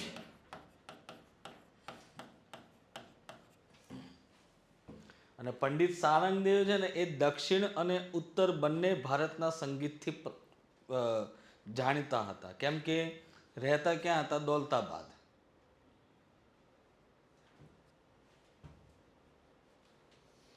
મૂળ ઉત્તર ભારત અને દક્ષિણ ભારતની વચ્ચે આવી જતું હોય એવું સ્થળ એટલે દૌલતાબાદ. એટલે બંને સંગીતનો પ્રભાવ એમને પડ્યો, બંને સંગીતથી જાણકાર બન્યા. આજે તમને એવું એક ઉદાહરણ આપું તો છે શંકર એહસાન લોય અથવા તો શંકર મહાદેવન તરીકે જાણીતા એક મ્યુઝિક ડાયરેક્ટર કમ સંગીતકાર, ગાયક કલાકાર, જેનું તમે બ્રેથલેસ સોંગ સાંભળ્યું હશે. સાંભળ્યું છે? કેટલાય સાંભળ્યું છે? ઓકે, ચલો એ નથી સાંભળ્યું તો બીજું એક ગીત કહું. સલમાન ખાનનું એક ફિલ્મ છે, સલમાન ખાન અને અજય દેવગનનું, જેમાં ગાયક કલાકાર ઉપરનું ફિલ્મ છે. ફિલ્મનું નામ હું ભૂલી ગયો છું, બટ તમને ખબર હશે કે એમાં એક હનુમાન ચાલીસા સલમાન ખાને ગાઈ હતી છેલ્લે સ્પીડમાં, જય હનુમાન જ્ઞાન ગુણ સાગર જય કપીસતી, એવું કંઈક ગાયું હતું. બરાબર, એ જે વોઇસ છે ને એ શંકર એહસાન લોયનો છે પ્લેબેક સિંગિંગ તરીકે. ચલો એ નથી યાદ, કંઈ વાંધો નહીં. ચલો હજી બીજું એક, નમસ્તે લંડન ફિલ્મનું એક ગીત છે, मैं जहाँ रहूं मैं कहीं भी हूँ. બરાબર, એ પણ શંકર મહાદેવને ગાયેલું છે. બરાબર, તો બસ એ આમના જેવા જ વ્યક્તિત્વ ધરાવે છે. એટલે આ એક ઉદાહરણથી તમને સમજાયું કે ભાઈ પંડિત સારંગદેવ બંને સંગીતથી પ્રચલિત, કર્ણાટકી એન્ડ હિન્દુસ્તાની બોથ. ઓકે, ચાલો. તો હવે આપણે સંગીતની આ નૃત્યના જે તત્વો ને પ્રતીકો ને એની વિશે તો આપણે માહિતી મેળવી લીધી. હવે આપણે તરફ જવું છે આગળ સંગીતના રસ તરફ. જેમ તમે કોઈ પણ ફિલ્મ જોવા જાઓ તો તરત કહી દેશો કે આ ફિલ્મ કેવું છે, તો કે ઠીકઠાક છે. આ ફિલ્મ કેવું છે, તો કે સુપર ડુપર હિટ છે. આ ફિલ્મ કેવું છે, તો કે યાર નથી જોવા જેવું, પૈસા પડી જાય એવા છે, ફ્લોપ છે. કયા આધારે કહો છો તમે ફિલ્મને? તો તમને ઇન્ટરેસ્ટ પડ્યો હોય તો ફિલ્મ કેવું લાગશે? સારું. જો ઇન્ટરેસ્ટ નથી પડ્યો તો તરત જ એમ કહેશો યાર પૈસા પડી ગયા. એ કયા કોના આધારે? તો ઇન્ટરેસ્ટના આધારે. એટલે લખો કે શાસ્ત્રીય નૃત્યને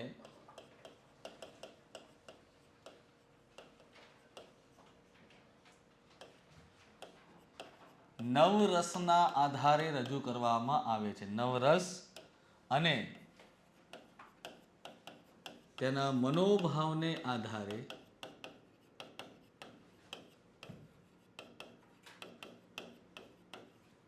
રજૂ કરવામાં આવે છે.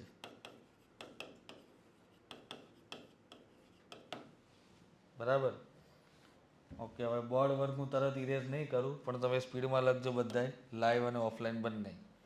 બરાબર, ચાલો. તો અહીંયા હું લખું છું રસ. અહીંયા હું રસના નામ લખું છું, થોડુંક અહીંયા લખું એટલે તમને દેખવામાં વાંધો. તો અહીંયા રસ લખું છું. આ રસની મનોભાવ શું હોઈ શકે એ પણ અહીંયા લખું છું.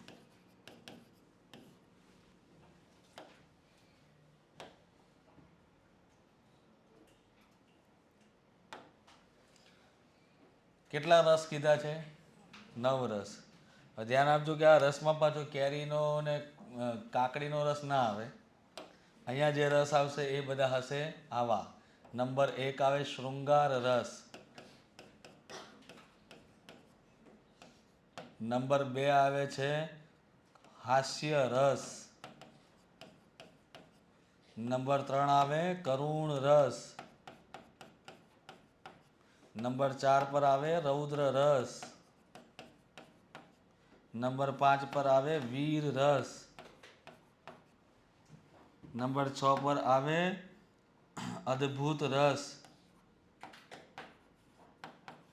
નંબર 7 પર આવે બીભત્સ રસ, નંબર 8 પર આવે ભયંકર રસ અને નંબર 9 પર આવે છે શાંત રસ અથવા તેને ગૌ રસ પણ કહેવાય. આ દરેક રસની પોતાની મનોભાવના હોય. બરાબર, પ્રેક્ટિકલી જોવા જઈએ તો શૃંગાર રસ એટલે કે પ્રેમની મનોભાવના દર્શાવે છે. હાસ્ય એટલે હાસ્ય, કોમેડી, જેને આપણે અંગ્રેજીમાં કહી શકીએ છીએ. કરુણ રસ એટલે કે કરુણા, દયા. બરાબર, અને જેને આપણે ટ્રેજેડી કહીએ છીએ. રૌદ્ર રસ એટલે કે રૌદ્ર એટલે ગુસ્સો અપાવે, ક્રોધ અપાવે. જોનાર વ્યક્તિને ગુસ્સો આવી જાય. વીર રસ એટલે કે શૌર્યતા. વીરતા દર્શાવે. અદ્ભુત રસ, અદ્ભુત એટલે કે વિસ્મય પમાડે, આશ્ચર્ય પમાડે તેવું. બીભત્સ એટલે કે ઘૃણા પેદા કરે, નફરત પેદા કરે. ભયંકર, બિહામણું, ડરામણું હોય તેવું. અને શાંત અથવા ગૌરસ તો શાંતિ અપાવે, અથવા તેને ભક્તિ રસ પણ કહેવાય છે. સમય જતા જેમ જેમ જે રસની જરૂર પડી એ રસ આપણને મળ્યો છે.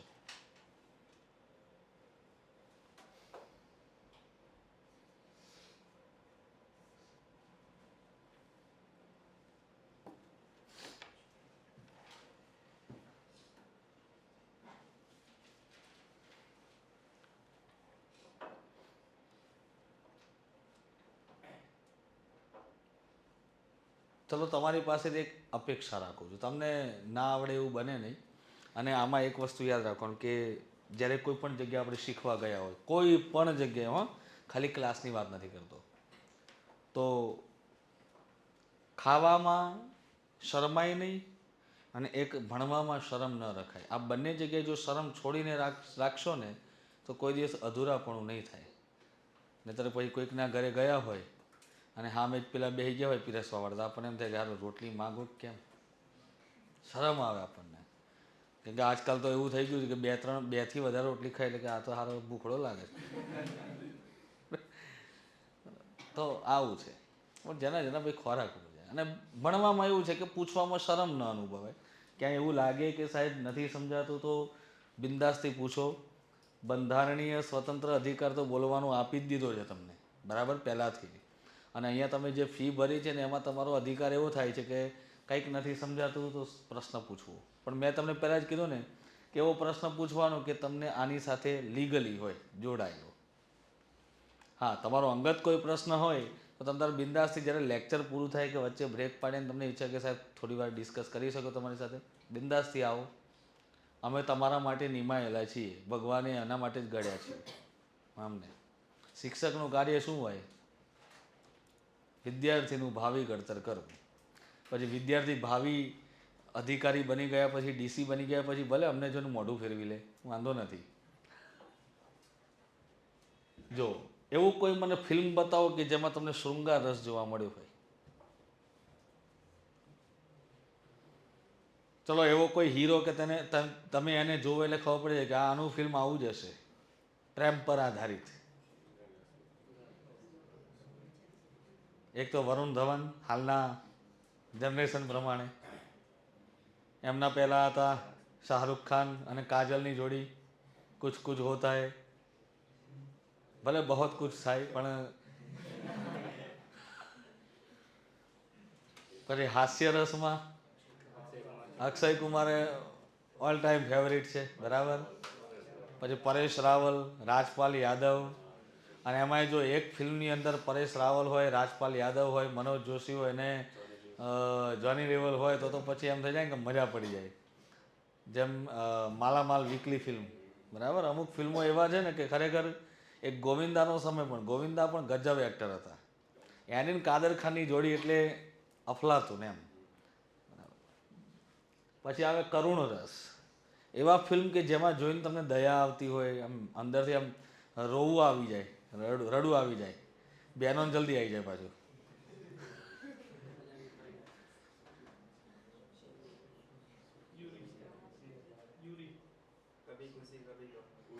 ઉરી ફિલ્મ ને એક, હા ઉરી ફિલ્મ. ઉરી ફિલ્મ જોઈને મને કે કરુણ રસ આવે છે. હા અચ્છા, પેલું બોમ્બ ફૂટે ત્યારે આખું ફિલ્મ કરુણ પર આધારિત હોય એવું. ઘણી વાર એ પેલું કહેવત આવે છે ને ગુજરાતીમાં, કલંકાર આવે છે કે ફિલ્મ એવું હતું કે આખું થિયેટર કરુણમય સાગર બની ગયો.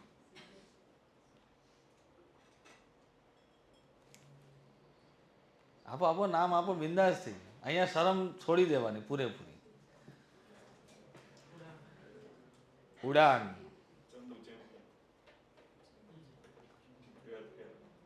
Twelfth fail, Baghban.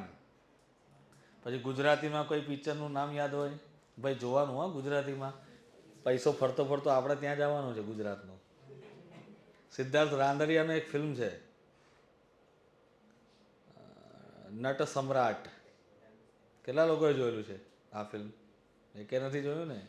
આ ફિલ્મ જોવાની એટલે તમને ખબર પડી જાય કે નાટ્ય કળા કરતા વ્યક્તિની, કલાકારની, અને નાટ્ય જ્યારે લુપ્ત થઈ જાય ત્યારે કલાકાર ઉપર શું વીતે, પણ તેમ છતાંય ભાષાને પકડી રાખે. કોઈ ભાષાને ભાષા બોલી જાય તો પણ છતાંય એને કહી દે કે ભાઈ બોલતા શીખ પહેલાં, પછી તું થિયેટરમાંથી અહીંયા નાટકમાં આવજે. એવા વ્યક્તિનું ફિલ્મ તમે ના જુઓ, અને ફિલ્મ તમે જુઓ તો ત્યારે એમાં એકલા હશો ને, કે બધા હશો ને તો તમને રડવામાં શરમ આવે પાછું, પણ એકલા હશો તો રડી જશો. એ વસ્તુ રડવા માટે છે ને પાછું બહેનો પાસે ખરેખર શીખવા જેવું છે. એમાં જરાય શરમ નહીં રાખવાની. ચાલો, રૌદ્ર રસ. ફિલ્મનું નામ કોઈ આપો કે જેમાં આમ તમે ફિલ્મ જોઈને નીકળ્યા હોય ને તો આમ 2-4 જણાને તમે પાડી જ દો, એવું આમ રૌદ્ર રસ ભરાયેલું હોય. એક તો બાહુબલી. આપણને એમ જ થાય કે હું હમણાં ગિરનાર ઉપર જઈને ઠેકડો મારું નીચે. એવું કોઈ ફિલ્મ યાદ આવતું હોય? જો અહીંયા તો નામ યાદ આવી ગયા. જો ગદર 2, કાંતારા, કાશ્મીર ફાઇલ્સમાં તો પેલું કરુણ રસ છે, પણ હરીશચંદ્ર તારામતી, પછી એવું છે માસાન કરું રાસ વાલું. અચ્છા, ગુજરાતી ફિલ્મ છે નામ. ગદર 2 નહીં, ગદર પહેલું જે હતું એ તો જોરદાર જ હતું, કે સની દેઓલની જેમ આપણે કહેવાય છે કે શું કહેવાય કે ઉત્તર ગુજરાતની બોલીમાં એને કહેવાય છે કે રાતે 12 વાગે ઓઘામાં જઈને બૂમો પાડે. બરાબર છે? હા. અને આજુબાજુ બધા નાહી જાય બિચારા, એમની શાંતિથી જે ક્રિયા થતી હોય કરવા ના દે કોઈ. ચાલો, વીર રસ. શૌર્ય અપાવે, વીરતા અપાવે. આમ ફિલ્મ જોવો આમ તમને આમ વીરતા આવી જાય. રાજા મહારાજાના મોટાભાગના, હા, કેસરી ફિલ્મ, યસ, વેરી ગુડ. એ સૌથી બેસ્ટ એક્ઝામ્પલ છે. અદ્ભુત રસ. તમે ફિલ્મ જોવા તો એકદમથી લાગે યાર આ ક્યાં આવી ગયું, એકદમ આશ્ચર્ય, એકદમ આમ કહેવાય ને કે આખું સસ્પેન્સ ઉપર હોય ફિલ્મ. એક તો પ્લેયર્સ પિક્ચર મને બહુ ગમે છે. આમ મતલબ કે માઇન્ડેડ ફિલ્મ હોય. એક કિક ફિલ્મ બી ખરું, સલમાન ખાનનું કિક બી ખરું. હો, મતલબ કે આ 2-3 ફિલ્મો છે, પછી તો નામ યાદ કરવા પડે. પછી બીભત્સ, ભગતસિંહ, સેમ બહાદુર, અહીંયા બધા અલગ ફિલ્મો છે. ભયંકર, હમણાં જ ભૂલ ભુલૈયા. પણ ભૂલ ભુલૈયા જે પહેલું અક્ષય કુમાર વખતેનું હતું તો આમ લાગતું હતું કે ભાઈ ડરામણું છે. આ ફિલ્મમાં તો ડરવું કે હસવું એ જ નથી ખબર પડતી. ભૂલ ભુલૈયા 2માં ને 3માં બે. પછી આવે છે છેલ્લું શાંત રસ. એકદમ શાંત પાણીવાળું ફિલ્મ હોય. લગભગ તો આવા ફિલ્મ બન્યા નથી, કારણ કે ચાલે જ નહીં નગર. શાંત ફિલ્મ હોય તો વ્યક્તિઓ જોતા હોય તો બગા ખાતા હોય, પછી કે લાવો કે 2-4 પોપકોર્ન વધારે ખવાઈ જાય. શાંત રસ એટલા માટે કે જે ભક્તિ પર આધારિત હોય. અને નરસિંહ મહેતા ફિલ્મ જે આપણું બનેલું છે 1932માં ગુજરાતી ભાષાનું, એ શાંત રસ પર આધારિત છે. આવા અઢળક ફિલ્મો, અખંડ સૌભાગ્યવતી ને આવા કંકુ ફિલ્મ ને આ બધા જે ફિલ્મો બનેલા છે, દેશ રે જોયા દાદા પરદેશ જોયા, કેટલાય જોયેલું છે આમાંથી આ ફિલ્મ. અત્યારની જનરેશન કહેવાય આ બધા. બરાબર, અમે 20th વાળા અને તમે બધા 21th વાળા, એટલે ફરક પડે ને થોડો ઘણો. તો એવા બધા ફિલ્મો જે હોય છે, બરાબર, એવું બી નથી કે અમે નવા ફિલ્મો નથી જોતા, એ કે બાકી નથી રાખતા. અને કોલેજના દરમિયાન તો એવું હતું કે ફર્સ્ટ ડે ફર્સ્ટ શો હોય એવા શોખીન હતા અમે. શુક્રવારે પહેલાં સવારમાં જ સીધું સિનેમેક્સમાં પહોંચી જ જવાનું, 9:30 વાગ્યાનો પહેલો જ શો જોઈ નાખવાનો, સસ્તામાં પતી જાય. સસ્તામાં સિદ્ધપુરની યાત્રા. ઓકે, અહીંયાથી હવે જવા દઉં છું આગળ. તો હવે 9 રસ પૂરા થયા, પરંતુ 9 રસ પૂરા થયા પછી મારે તમને લખાવા છે ભારતમાં પ્રચલિત શાસ્ત્રીય નૃત્યની સંખ્યા કેટલી છે. બોલો કેટલી છે સંખ્યા?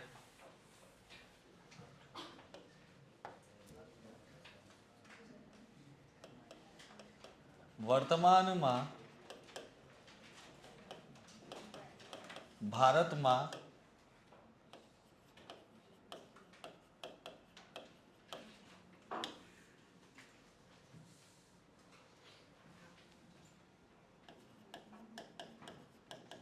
સંગીત નાટક અકાદમી દ્વારા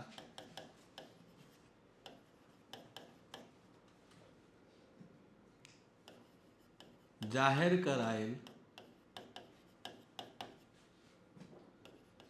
કુલ 8 શાસ્ત્રીય નૃત્ય છે.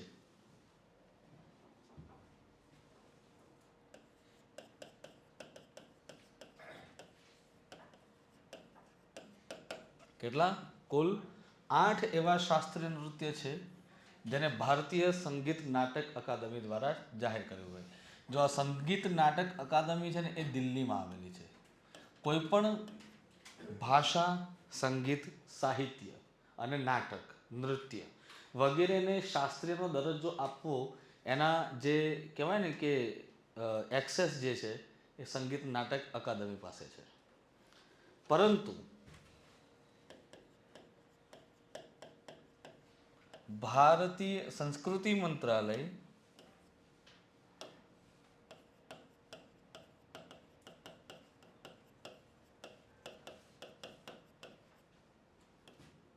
ભારત સરકાર દ્વારા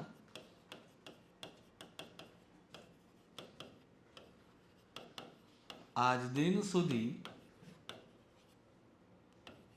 6 નૃત્ય સહિત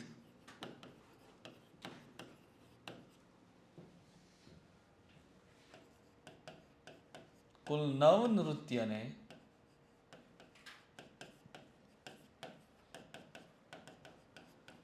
શાસ્ત્રીયનો દરજ્જો પ્રદાન કર્યો છે.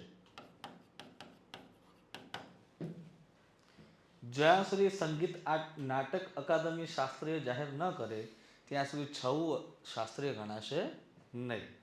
પણ આપણે સંસ્કૃતિ મંત્રાલયને પણ ખોટું ના લાગે એવું રાખવું જોઈએ. તો મેઇન 8 શાસ્ત્રીય નૃત્ય કયા એની આપણે વાત કરીએ.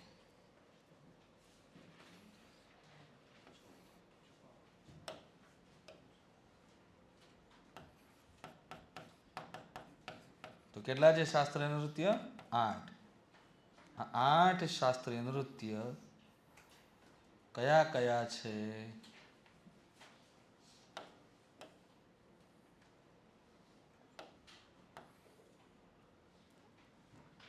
તો number 1 Bharatanatyam,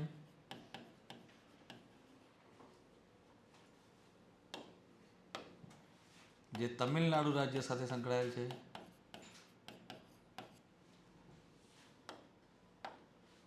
number 2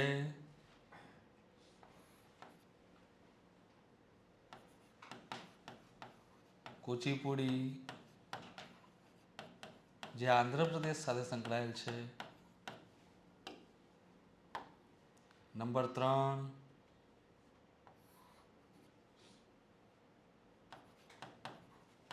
Kathakali,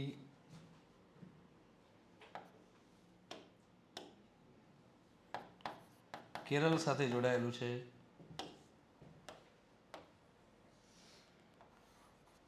number 4 મોહિની અટ્ટમ, એ પણ કેરળ સાથે જોડાયેલું છે.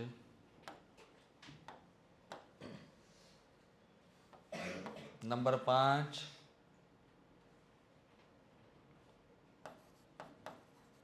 કથક, જે ઉત્તર પ્રદેશ સાથે સંકળાયેલું છે.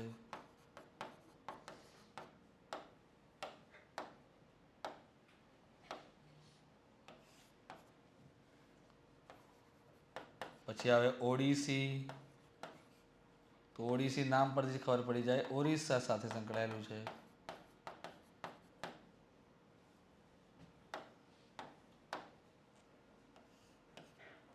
મણિપુરી,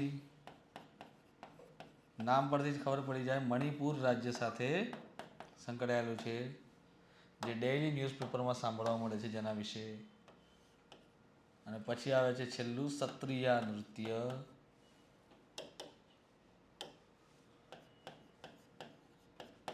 જે અસમ સાથે સંકળાયેલું છે. તો આ છે આપણા ભારતના પ્રચલિત 8 શાસ્ત્રીય નૃત્ય.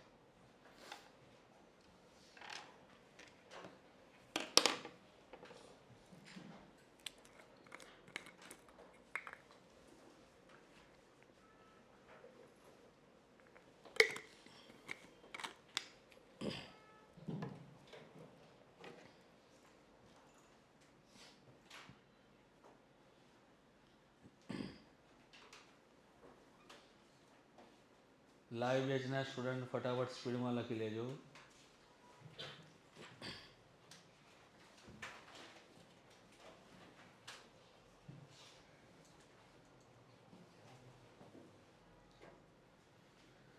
તો બોલો એક સાથે, ભારત માતા કી જય, ભારત માતા કી જય, વંદે માતરમ, વંદે માતરમ.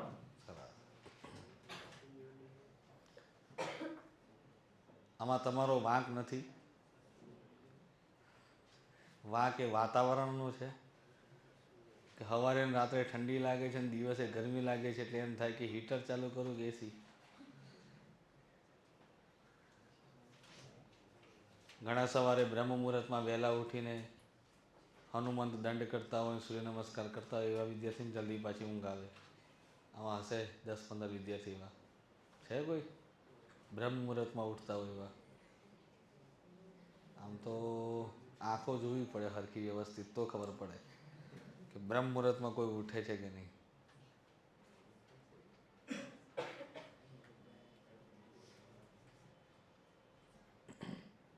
સરસ. બ્રહ્મ મુહૂર્તમાં ઉઠતા તો નથી, પણ એવું લાગે છે કે બ્રહ્મ મુહૂર્ત સુધી જાગતા હોય એવું લાગે.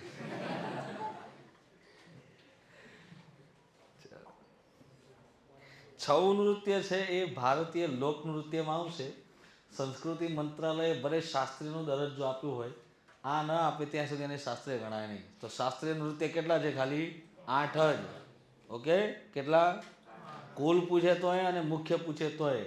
અને જવાબ ખોટો આપે પછી આપણે લડી લેવાના મૂડમાં રહીશું તૈયાર. ક્લિયર? આગળ વધીએ છીએ અને શરૂઆતમાં પહેલું નંબરનું નૃત્ય ભરતનાટ્યમ. ટાઇટલ આપો. તમને પીપીટી દ્વારા ભણાવવાનું જે માધ્યમ છે એ ડિજિટલાઇઝેશનનો પૂરેપૂરો સદુપયોગ કરવાનો છે, બરાબર? બાકી તમને ક્યારેય પણ એવું શંકા થાય કે સાહેબ પીપીટી વગર ભણાવી શકે, તો અમે બધી રીતે ફ્લેક્સિબલ છીએ. અમારી પાસે પીપીટી નહીં હોય તોય આખું કન્ટેન્ટ અમને કંઠસ્થ થશે, બરાબર? કારણ કે વર્ષોથી ભણાવીએ છીએ, એનો અનુભવ ધરાવીએ છીએ એટલા માટે. બટ અહીંયા ડિજિટલાઇઝેશનનો ઉપયોગ શું છે કે બોર્ડ ડિજિટલ છે. કલ્ચરની અંદર અમુક ફોટા તમને જોવા જરૂરી છે, જેનાથી વિઝ્યુલાઇઝ પણ થાય છે, બરાબર? દરેક વિદ્યાર્થી, મેં કીધું કે દરેક બેકગ્રાઉન્ડથી વિદ્યાર્થી આવે છે. દરેકની પોતપોતાની અલગ અલગ બુદ્ધિ છે. કોઈને ડાયરેક્ટલી લખીને યાદ કરવું છે, કોઈને માઇન્ડ મેપ બનાવીને કરવું છે, કોઈને ફોટા જોઈને યાદ કરવું છે. અને ફોટા હોય તો થોડું ઘણું તમને મનોરંજન જેવું લાગે, આમ મતલબ કે કંટાળો ના આવે એટલા માટે મેં થોડું રાખેલું છે. અમુક બાબત એવી પણ આવશે કે જ્યાં આપણી એક્ટિવિટી આવશે, જ્યાં હું તમને દોરાવડાવીશ, પેઇન્ટિંગ કરાવડાવીશ તમારી પાસે. હજી વાર લાગશે, બરાબર? આમ મસ્ત મજાના મંદિરો દોરીશું, સ્તૂપ દોરીશું, બરાબર? રાઈટ? ચાલો. તો ભરતનાટ્યમ નૃત્યમાં અહીંયા ગ્રુપ પરફોર્મન્સ બી છે અને સોલો પરફોર્મન્સ બી છે, એટલા માટે જ ફોટો બતાવ્યો. આ તમે જોઈ શકો છો કે અહીંયા તમને ફોટામાં 1 2 3 4 5 6 7 8 ને 9 અને મુખ્ય દેવી એટલે કે નવદુર્ગાનું સ્વરૂપ તમને દેખાય છે.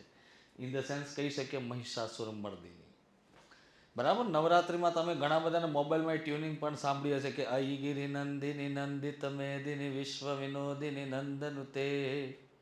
સાંભળ્યું છે? એ મહિષાસુર મર્દિની સ્તોત્ર છે અને એ ભરતનાટ્યમ નૃત્યમાં જ ગવાય છે, રાઈટ? અહીંયા પણ તમે જોઈ શકો છો માતાજીને આશીર્વાદ સ્વરૂપ આપતા હોય એ પ્રકારનું અહીંયા નૃત્ય થાય છે. અહીંયા 3 આંગળી રાખીને કટક મુખ હસ્ત મુદ્રા, એટલે કે ભગવાન શિવ માટે દેવીનું દેદીપ્યમાન સ્વરૂપ ફરીથી એક્ટિવ થાય છે, જાગૃત થાય છે. અને 3 મુદ્રા આમ કરો એટલે ઓમ બને. શું બને? ઓમનું પ્રતીક. આ ઓમ આ રીતે બને, જેને કટક મુખ હસ્ત મુદ્રા કહેવાય. તો આવી બધી મુદ્રાઓ પ્લસ તમે વિદ્યા બાલનને પણ કંઈક આવા જ કપડામાં જોયા હશે, જોઈ લેજો વેશભૂષા, પછી માથામાં ગજરો નાખેલો હોય એ. ત્યાં સાઉથમાં આજે પણ નિયમ છે કે ડેલી સ્ત્રી તૈયાર થાય ને એટલે સ્ત્રીને ત્યાં લક્ષ્મી અને સરસ્વતીને દરજ્જો આપવામાં આવે છે. એટલા માટે હંમેશા સરસ્વતીની જેમ એમના માથામાં ગજરો હોય, એક અહીંયા ચાંદલો કંકુનો હોય, બરાબર છે. બાકી બધા રાજ્યમાં કહેવાય છે કે ચાંદલો કરવામાં બહેનોને શરમ આવતી હોય, પેલા સ્ટીકરો લગાવે. ઓરિજિનલ ચાંદલો એ નથી બહેનો, ચાંદલો ઓરિજિનલ કંકુનો છે. ઓકે. પણ આપણે ત્યાં કંકુ બી પેલા ડામર જેવા મળે કે ચોંટી જાય તો હાલ 3 દિવસ સુધી નિશાન ન જાય. એટલે ક્યાંક ક્યાંક બધે અલગ અલગ પ્રોબ્લેમ તો છે જ, અને સમસ્યાનું સમાધાન પણ આપણે નક્કી કરવું પડશે. તો ભરતનાટ્યમ નામ કઈ રીતે પડ્યું? કે ભાઈ ભરતેન રચિતમ નાટ્યમ ઇતિ ભરતનાટ્યમ. ભરત મુનિ દ્વારા રચાયેલ નાટ્યશાસ્ત્રમાં કોઈ પહેલા શાસ્ત્રીય નૃત્યનો ઉલ્લેખ થયો હોય તો એ છે ભરતનાટ્યમ. તો ભરતનાટ્યમ નૃત્ય તમે ટાઇટલ આપી દીધું હોય તો હવે આપણે લખીશું કે આ કયા રાજ્યની સંબંધ ધરાવે છે. તો પહેલાં તો તમિલનાડુ રાજ્યના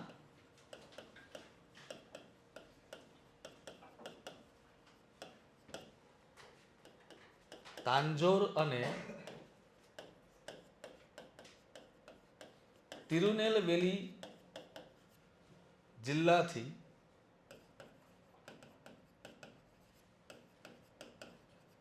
સંબંધ ધરાવે છે. તિરુનેલવેલી, 2 જિલ્લા છે, તાંજોર અને તિરુનેલવેલી.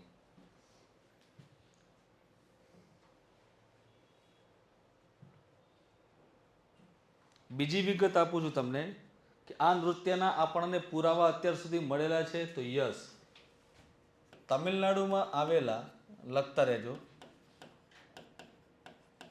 તમિલનાડુના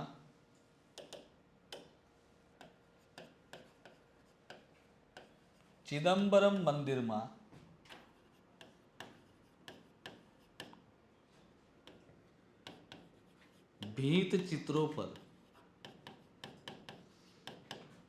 ભીંતચિત્રોમાં આ નૃત્યના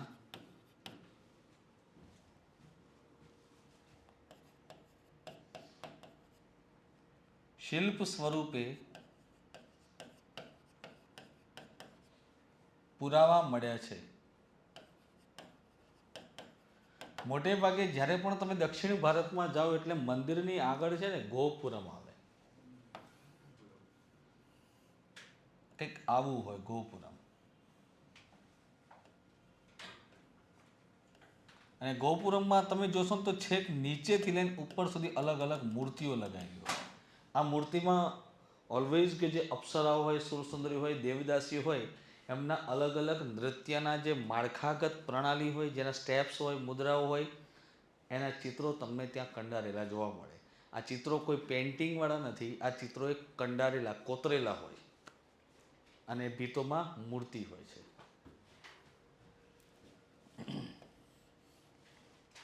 દાસી અટ્ટમ એટલે શું?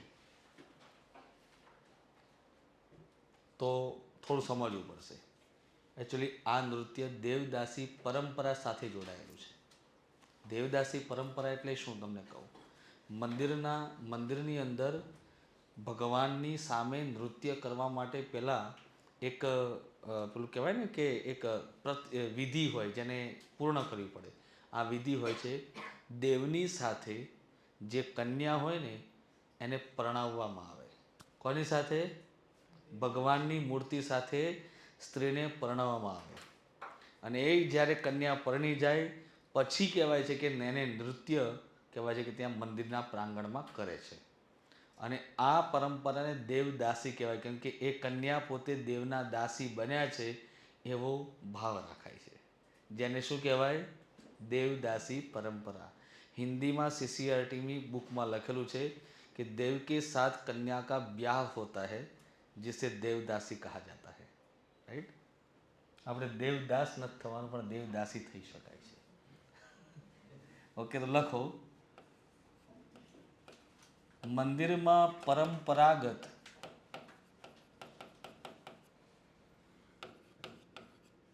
દેવ સાથે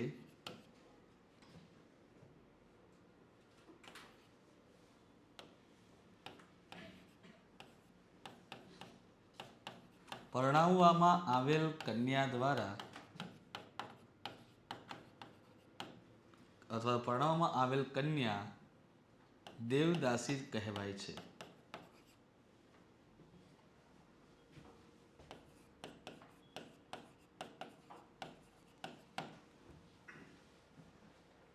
દેવદાસી કહેવાય છે. આ દેવદાસી દ્વારા અથવા તો આ નૃત્ય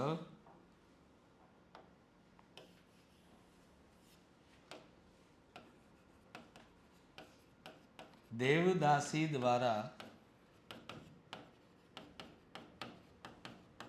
કરવામાં આવતું હોવાથી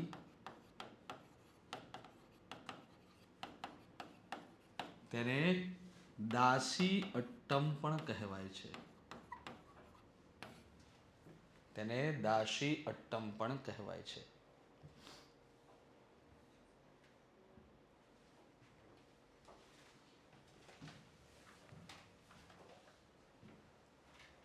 તેને દાસી અટ્ટમ પણ કહેવાય છે.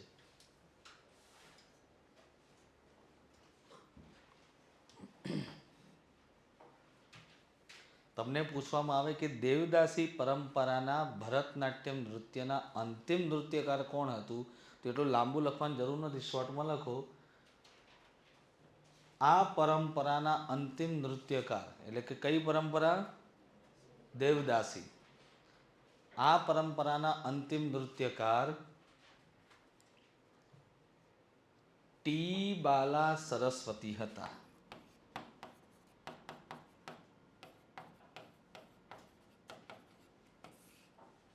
ટી બાલા સરસ્વતી હતા.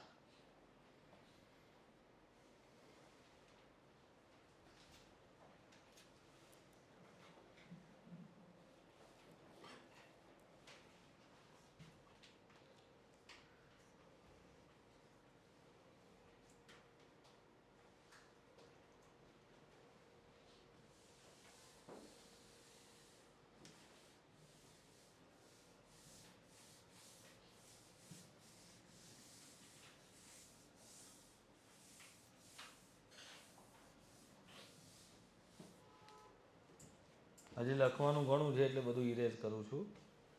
ચાલો, પછી આવે છે 19મી સદીમાં થઈ ગયેલા રાજા સરખોજીના દરબારમાં. તો લખો 19મી સદીમાં રાજા સરખોજીના દરબારમાં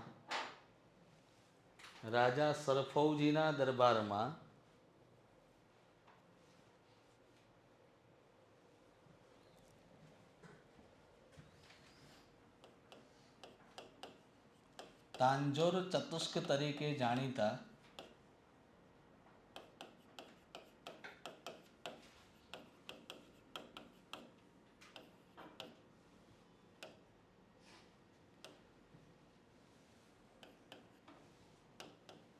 ચાર શિક્ષકો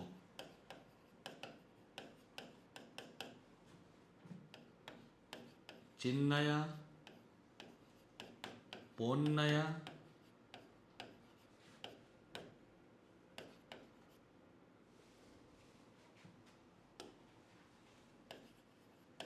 શિવનંદમ અને વડીવેલુ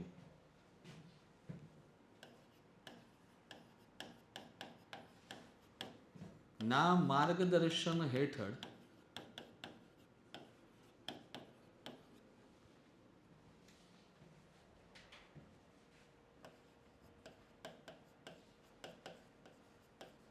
ભરતનાટ્યમ નૃત્યમાં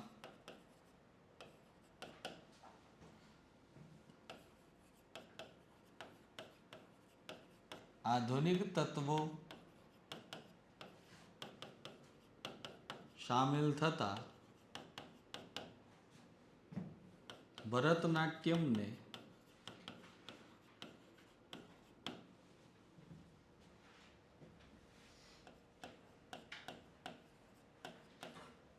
તાંજોર નાટ્યમ કે તાંભાર નાટ્યમ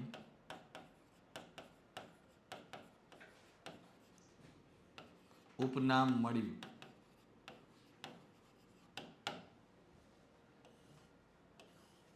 તાંજોર નાટ્યમ કે તાંભાર નાટ્યમ નામે ઉપનામ મળ્યું?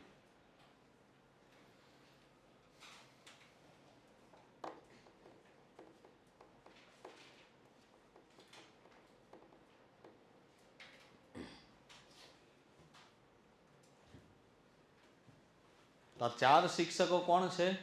ચિન્નયા, પોન્નયા, શિવનંદમ, વડીવેલુ.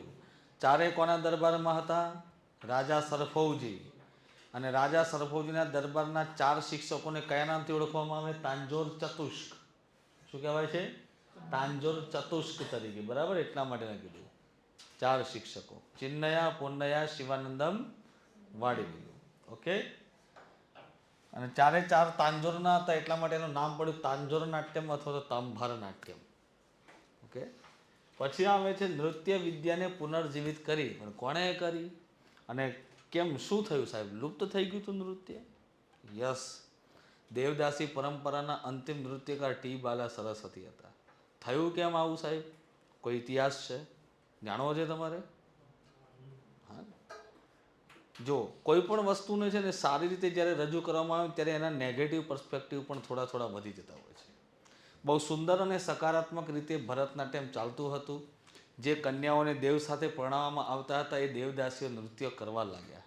બટ એક સમય એવો આવ્યો,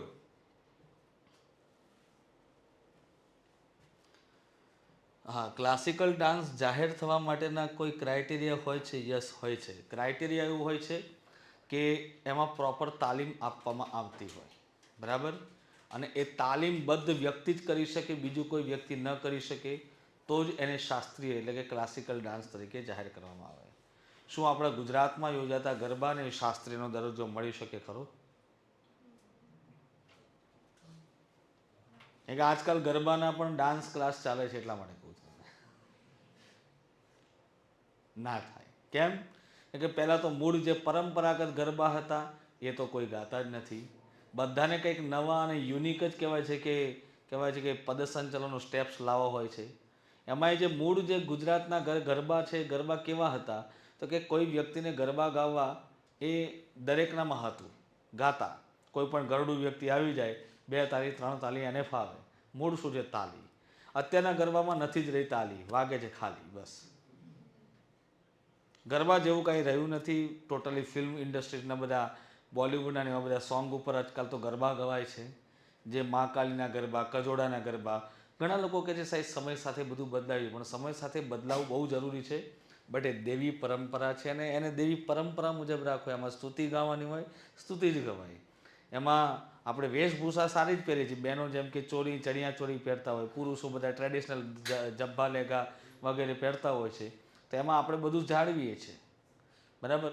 હા, હવે પાછો નવો ટ્રેન્ડ આવ્યો છે કે એમાં બધા અમુક બહેનો જે હોય છે, અમુક ભાઈઓ જે હોય છે, પાછા ટેટુ પડાવવા જાય, ટેટુ પડાવીને પાછા ટેટુ દેખાડતા હોય. એવા હવે ટેટુડો લેવો છે તો ટેટુડો શું છે એ તો સમજો ભાઈ મારા વાલા. બરાબર. ટેટુડો એટલે ટીટોડો રાસ, જે સૌરાષ્ટ્રના કોળી અને કણબીઓમાં સૌથી પ્રચલિત છે રાસ. તરણેતરના મેળામાં જોવા મળે છે. એ ટીટોડો, ધેટ ઇઝ ટેટુડો. પટણી બોલીમાં એને ટેટુડો કહે છે. કાલ ઉઠીને સનેડોને કહે કે હનેડો ગાવો છે, તો હું હનેડો અલગ થઈ ગયો? એ જ છે, સનેડો જ છે. તો આમ જતાં જતાં આપણે એને લુપ્ત કરતા જઈએ છીએ. અને આજના નવા જે ગરબા છે એમાં ના માતાજીનું પ્રતીક હોય, બસ પેલો પાર્ટી પ્લોટ હોય, સામે પેલા રોક સ્ટારની જેમ પેલો ગાતો હોય અને આપણે પણ પેલા ડાન્સરની જેમ નાચતા હોય. આપણામાં અને પાશ્ચાત્ય સંસ્કૃતિમાં શું ફરક રહ્યો? અમૂર્ત વારસાની અંદર સ્થાન મળ્યું, મને એ અતિશયોક્તિ લાગે છે ગરબાને. તો આમાં શાસ્ત્રીનો દરજ્જો મળવો અઘરો પડી જાય છે. બરાબર. તો અહીંયા તમે જે જુઓ છો ટી બાલા સરસ્વતી, તો જ્યારે એ અંતિમ નૃત્યકાર એટલા માટે રહ્યા કે એમણે જાળવી રાખ્યું. જે દેવ સાથે કન્યાને પરણવામાં આવતી હતી એ ભૂલ ભુલૈયા ફિલ્મની અંદર પણ બતાવવામાં આવ્યું છે કે જ્યારે વિદ્યા બાલન ભૂલ ભુલૈયા ફિલ્મના પહેલાં જ એપિસોડની અંદર જ્યારે નૃત્ય કરતી હોય છે ત્યારે પેલો રાજા જે છે એને આ નૃત્યકાર જે છે, નર્તકી છે, ગમી જાય છે, પસંદ આવી જાય છે. કેમ? કે એ સમયમાં એવું થયું કે રાજા મહારાજાઓએ પણ પોતાના દરબારોની અંદર નૃત્યકારોને કહેવાય છે બોલાવવા લાગ્યા અને કીધું કે તમ તારે વાંધો નહીં, આપણે ભગવાનની અહીંયા મૂર્તિ રાખીશું. એટલે રાજા છે ને આમ બેસતા સિંહાસન ઉપર, તો એનાથી થોડુંક એક સિંહાસન એટલે કે એક આસન થોડું ઊંચું હોય અને એની સામે નટરાજની મૂર્તિ મૂકેલી જોવા મળે. એની સામે નૃત્યકાર નૃત્ય કરતા હતા. થોડા સમય પછી કહેવાય છે કે નૃત્યકારોને પૈસા મળવા લાગ્યા. નૃત્યકારોમાં લાલચ આવી એટલે ધીરે ધીરે નૃત્યકારોની જે નજર આમ હતી એ સીધી હવે રાજા તરફ થવા લાગી અને રાજાને કહેવાય છે મોહિત કરવા લાગ્યા. રાજા મોહાતા અને મોહિત કરવા લાગે એટલે રાજા પાછા સિંહાસન પર પગ ઉપર પગ રાખીને પાછું 2-4 ઘૂંટડાએ મારતા જાય. એટલે આમ થતાં થતાં નશામાં દ્યુત રાજા મહારાજાઓ ક્યારેક શું કરતા, તો એમના પતિદેવ પણ એમની સાથે નૃત્ય કરતા હોય તો એનું કહેવાય છે કે એના પસંદગીના પાત્રનું કહેવાય છે કે શિરચ્છેદન કરી નાખે જો ન માને, અને નર્તકીનો હાથ પકડી એની સાથે લગ્ન કરી લેતા અને લગ્ન કરીને છોડી પણ દેતા. What I want to say you can understand, right? બરાબર. બસ આવું થતું, જેના કારણે શું થયું, હવે બહેનો જે હતી કન્યાઓ એ ડરવા લાગી. આપણે હવે આવી પરંપરામાં નૃત્ય કરવું નથી. ધીરે ધીરે કન્યાઓ ઓછી થતી ગઈ. આવું ઓડિસીમાં પણ થયું હતું. એટલા માટે ગોતી પુઆ શોધવા પડે, એટલે કે યુવાનોની ભરતી થઈ. બસ આના કારણે નૃત્ય પરંપરામાં દેવદાસી પરંપરા લુપ્ત થવા આવી. ખાલી સ્ત્રીઓ જ નૃત્ય કરતી હતી. ટી બાલા સરસ્વતીએ એને પુરુષો સુધી પહોંચાડવાનો પ્રયાસ તો કર્યો હતો, પણ આ પ્રયાસ અધૂરો રહી ગયો, જેનો આગળ જતા ચાર્લ્સ ફેબરી અને ઇન્દ્રાણી રહેમાન આવા લોકો બધા ઘણા લોકો આવ્યા હતા. પરંતુ અહીંયા આવે છે એ કૃષ્ણા અય્યર, જેમના પ્રયાસોથી આ નૃત્યને પુનઃજીવન મળ્યું હતું. તો લખો,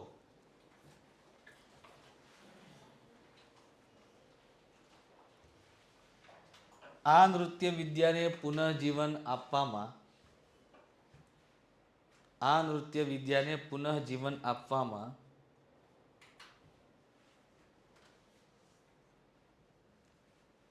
ટી બાલા સરસ્વતી,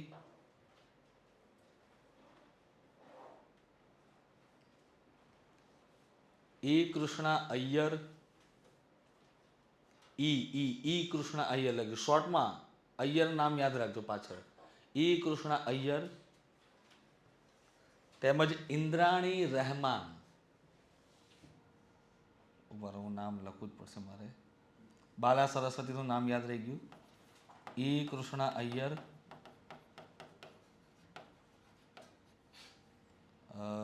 ઇન્દ્રાણી રહેમાન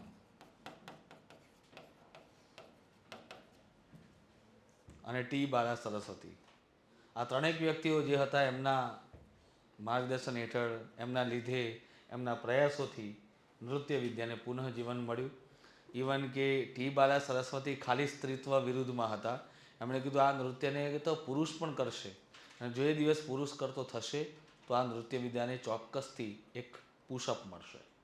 નહીતર પુરુષ પ્રધાન દેશમાં ખાલી જો સ્ત્રીઓ કરતી રહેશે તો દરેક જગ્યાએ સ્ત્રીઓને પ્રાધાન્ય નથી મળતું. તામિલનાડુ એકચ્યુઅલી શૈવ સંપ્રદાય પ્રધાન હતું, એટલા માટે સ્ત્રીઓને હજુ પણ કહેવાય છે કે બહાર જવાનું થોડુંક ઓછું પ્રતિબંધ ઉપર હતું.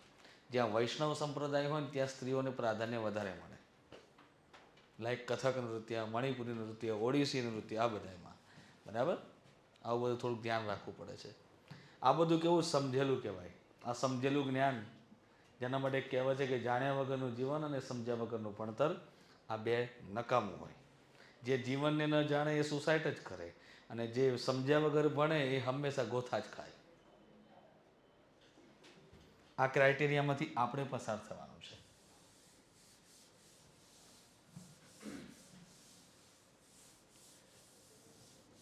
ત્યારબાદ અહીંયા શબ્દ લખ્યો છે એક હાર્ય લાસ્યમ. એક હાર્ય લાસ્યમ એટલે શું? તો લખો,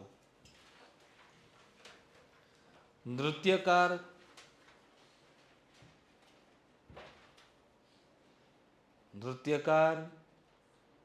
નૃત્ય કરતી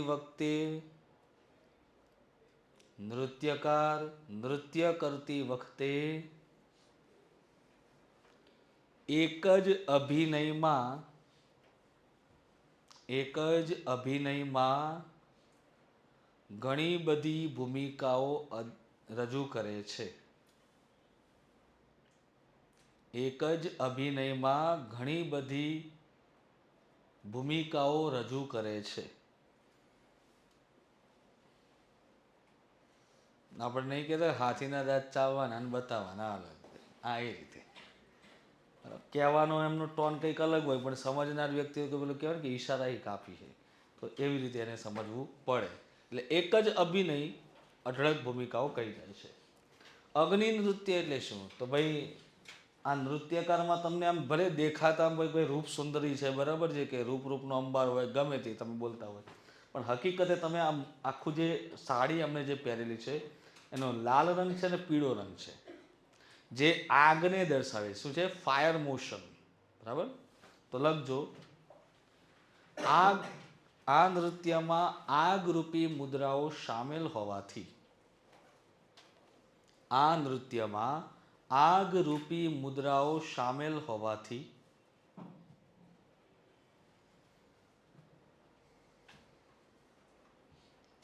તેને અગ્નિ નૃત્ય પણ કહેવાય છે. આ નૃત્યમાં આગરૂપી મુદ્રાઓ સામેલ હોવાથી તેને અગ્નિ નૃત્ય પણ કહે છે. ફાયર મોશન હોય છે. ગુસ્સો પ્રગટ થાય એટલે મહિષાસુર મર્દની જેવું આમ નૃત્ય કરે, ત્રિશુલ દર્શાવે. બરાબર? ત્યારે મહિષાસુરનો વધ કરતી વખતે પછી આમ હસતા હસતા ના મારે, એટલે મહિષાસુર એમ ના હોય. પછી આમ પછી ઉઠાવ્યું હોય એટલે પછી શસ્ત્ર સીધું આર પાર જ હોય. બરાબર છે? એટલે એ રીતે આમ લાગુ જ આમ ગુસ્સામાં પ્રગટ થતા આમ બતાવતા હોય, તો એને એ રીતે નૃત્યમાં ગમે ત્યારે પેલું કહેવાય ને સસ્પેન્સ બદલાઈ જાય એ રીતે. હવે આવે છે સયાજીરાવ ગાયકવાડ. બોલો ક્યાંના રાજા હતા? વડોદરાના. આ તો બધાને ખબર હશે. ભાઈ સયાજીરાવ ગાયકવાડને કઈ કઈ બાબત વિશે જાણો છો? પુસ્તકાલય પ્રવૃત્તિના પિતા કહેવાય. હો, મોતીભાઈ અમીન લખીને ના આવતા. પુસ્તકાલય પ્રવૃત્તિના પ્રણેતા કહે ને તો મોતીભાઈ અમીન આવે. પુસ્તકાલય પ્રવૃત્તિના પિતા પૂછે ને તો સયાજીરાવ ગાયકવાડ આવે.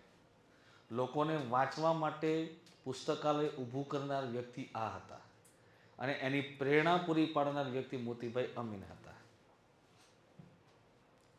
હવે વાત કરવું છે મારે સયાજીરાવ ગાયકવાડ ત્રીજા, જેમણે બેંક ઓફ બરોડાની સ્થાપના કરી, જેમણે ભારત આપણા ગુજરાતની અંદર ઘણી બધી જગ્યાએ નકશા બદલવાની કોશિશ કરી છે, જેમ કે એજ્યુકેશન લેવલે, બધી લેવલે. તો એમના દરબારમાં પણ ભરતનાટ્યમ ન આવે એવું બને ખરું? તો નહીં. તો લખો, સયાજીરાવ ગાયકવાડે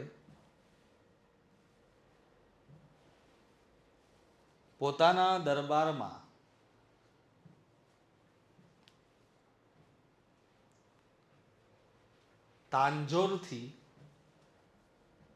તાંજોરથી ગુરુ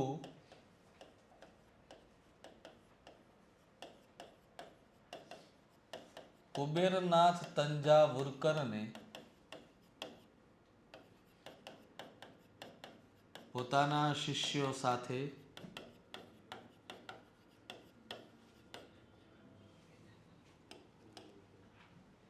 કુબેરનાથ તંજાવુરકર પોતાના શિષ્યો સાથે વડોદરામાં બોલાવી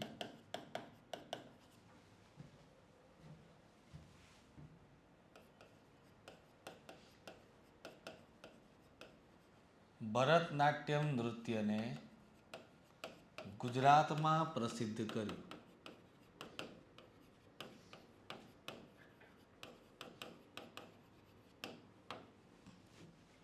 આ પ્રશ્ન જીપીએસસીમાં દાસા સાહેબના સમયમાં પૂછાયેલો છે. તમે પીવાયક્યુ એક એક ચેક કરશો ને એટલે તમને ચિરાગ જોશી સાહેબ યાદ આવશે. કઈ વસ્તુ રહે જ નહીં, કોઈ જ નહીં. આવનાર સમયમાં શું પૂછાશે બધું, મતલબ કે શું પૂછાશે એ તો ન કહી શકીએ, પણ એનાલિસિસ જો હસમુખ પટેલ સાહેબનું કરવું હોય, યુપીપીએસસી Uttar Pradesh public service commission, Bihar public service commission, જો કે આમ તો both right, Madhya Pradesh public service commission, Rajasthan RSC Rajasthan public service commission, UPSC union public service commission, આ 5 પેપરો આખા વર્ષમાં 2 વર્ષમાં લેવાયેલા હોય ને, એનું એનાલિસિસ કરો એટલે તમને એમાંથી જ પૂછાય બેઠા પ્રશ્નો. જીએસ માટે. બસ આટલી ગેરંટીથી એટલા માટે જ કહેતા હોઈએ. પણ એ બધા પ્રશ્નો કેવું કે હિન્દીમાંથી ગુજરાતીમાં સમજવું થોડુંક જેને ટફ પડતું હોય એના માટે છે. મારો હિન્દી સબ્જેક્ટ રહેલો છે એટલે મને વાંધો નથી આવતો. હું તો હિન્દી, ગુજરાતી, ક્યાંક ઇંગ્લિશ હોય, ક્યાંક ગુજલીશ હોય, એમાંય મારે ભણાવવું પડે તો એ હોય છે. યુપીએસસીના સ્ટુડન્ટ હોય ગુજરાતમાં તો એ ઇંગ્લિશ અને ગુજરાતી મીડિયમમાં સમજવાવાળા. એટલે મેં પહેલાં કેમ પૂછ્યું કે ઇંગ્લિશ મીડિયમ કે ગુજરાતી મીડિયમ, એટલા માટે. તો ક્લિયર? તો ગુરુ કુબેરનાથ તંજાવુરકર આવ્યા પછી આપણા ગુજરાતની અંદર ભરતનાટ્યમ નૃત્ય પ્રચલિત બન્યું. હવે અહીંયા 3 બહેનો તમને અલગ અલગ રીતે મુદ્રાઓમાં દેખાય છે. તમને ખબર છે શું છે આ? તો હવે નોંધ કરીને લખો. આપણે ભારતના સાહિત્યિક પુરાવા તો લખી લીધા હતા, પણ શિલ્પ પુરાવા બાકી રહી ગયા હતા. જો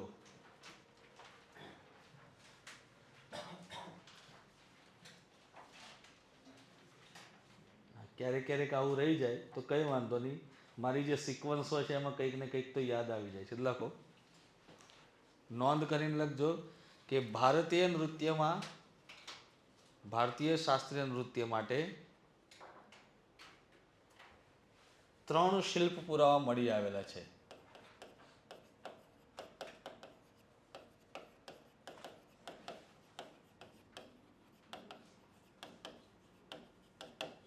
ભારતીય શાસ્ત્રીય નૃત્ય માટે 3 શિલ્પ પુરાવા મળી આવ્યા હતા. આપણે 6 વાગે બ્રેક લઈશું, 6 થી 6:30, બરાબર? એટલે હમણાં બ્રેકનું નામ ન લેતા. અડધો કલાકનો બહુ મોટો બ્રેક આપીશ તમે. તો 3 શિલ્પ પુરાવા મળ્યા હતા. નંબર 1, મોહેન્જો-દડો માંથી મળી આવેલ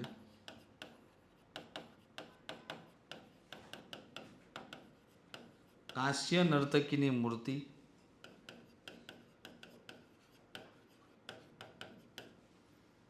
મોહેન્જો-દડો બધાને ખબર છે, પાકિસ્તાન. નંબર 2, હડપ્પીય કાલની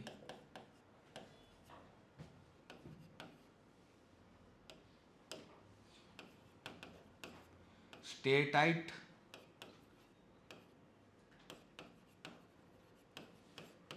માંથી બનેલી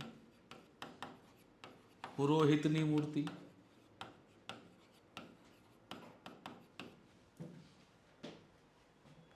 આ 2 આપણને શિલ્પ પુરાવા મળી આવેલા છે. મોહેન્જો-દડોમાંથી મળી આવેલ જે કાંસ્ય નર્તકીની મૂર્તિ છે ને, એ કઈ મુદ્રા દર્શાવે છે ખબર છે? ત્રિભંગ મુદ્રા.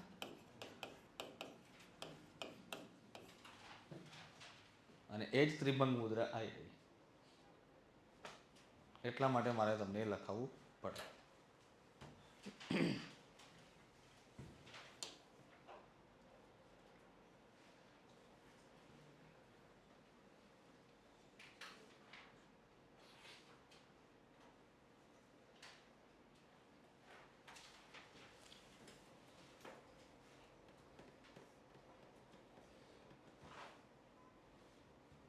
ચાલો,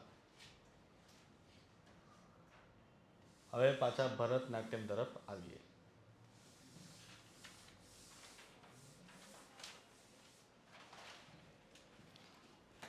આ નૃત્યમાં નર્તકી દ્વારા આ કન્ટિન્યુ જ છે. પેલી જે નોંધ મેં લખાઈ ને, એ શાસ્ત્રીય નૃત્ય માટે છે આખી, જે આપણે શિલ્પ પુરાવા દર્શાવે છે, બરાબર? અને હવે આમાં કન્ટિન્યુ રાખો, એમાં કંઈ ફરક નહીં પડે, ટેન્શન નહીં. ભરતનાટ્યમમાં નર્તકી દ્વારા ત્રિભંગાસન મુદ્રા દર્શાવવામાં આવે છે.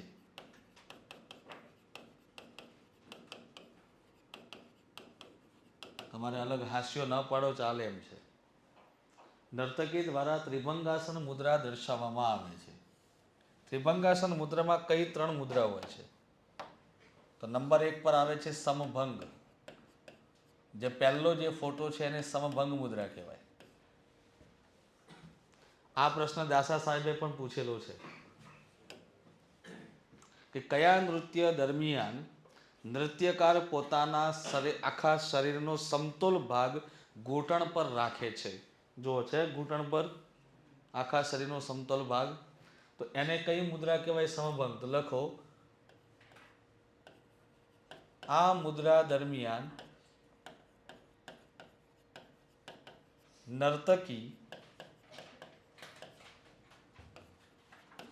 આખા શરીરનો સમતોલ ભાર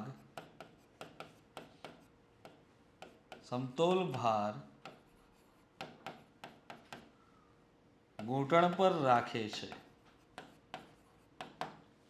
જેને સમભંગ કહેવાય. નંબર 2 પર આવે છે અભંગ.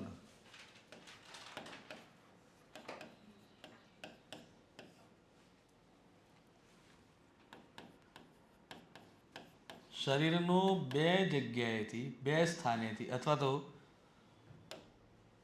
શરીરનો અમુક ભાગ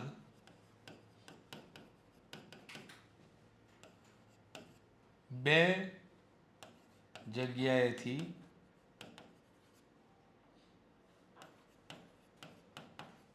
વળેલો હોય તે અભંગ કહેવાય. અને નંબર 3 પર આવે છે ત્રિભંગ.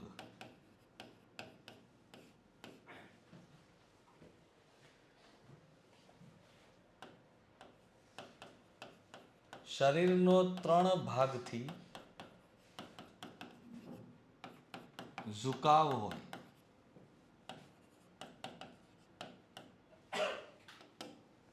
તે ત્રિભંગ કહેવાય. એક્સપ્લેન કરું છું. સમભંગ તો ખબર પડી ગયું કે હાથનો ભાગ, આખા શરીરનો ભાગ, ભાર છે એ ઘૂંટણ પર હોય છે. અને પગ છે ને, પગ આમ સીધે સટ ના હોય, પગ આમ હોય, બંને પંજા ઉપર. આ 9 વર્ષ 8 વર્ષ સુધી તાલીમ લીધેલી વ્યક્તિ કરી શકે. આપણા જેવા આમ કરવા જાય ને તો કાં તો હેરલાઇન ક્રેક પડી જાય સીધી. બીજા નંબરમાં આવે છે અભંગ. અભંગમાં શરીરનો ઝુકાવ બે ભાગથી હોય. જેમ કે અહીંયા પગનો ભાગ અહીંથી વળેલો છે. બીજો જે ભાગ તમને જોવા મળે છે એ છે મસ્તકનો ભાગ, ઝુકાયેલો છે. જ્યારે અહીંયા તમે જોશો તો એક ભાગ છે જે પગથી વળેલો છે, બીજો ભાગ છે જે હાથથી વળેલો છે, અને ત્રીજો ભાગ છે એ મસ્તકથી વળેલો છે. આને કહેવાય ત્રિભંગાસન મુદ્રા. કાંસ્ય નર્તકીની મોહેંજો-દડોમાંથી મૂર્તિ મળી છે એ આ પ્રકારની છે. અને ભરતનાટ્યમ સૌથી પ્રાચીન નૃત્ય છે ને, એટલા માટે એનું કન્ટેન્ટ તમને વધારે લાગશે બીજા નૃત્ય કરતાં. તો આ પણ લખજો. 8 શાસ્ત્રીયમાં સૌથી પ્રાચીન અને જૂનું એટલે ભરતનાટ્યમ નૃત્ય.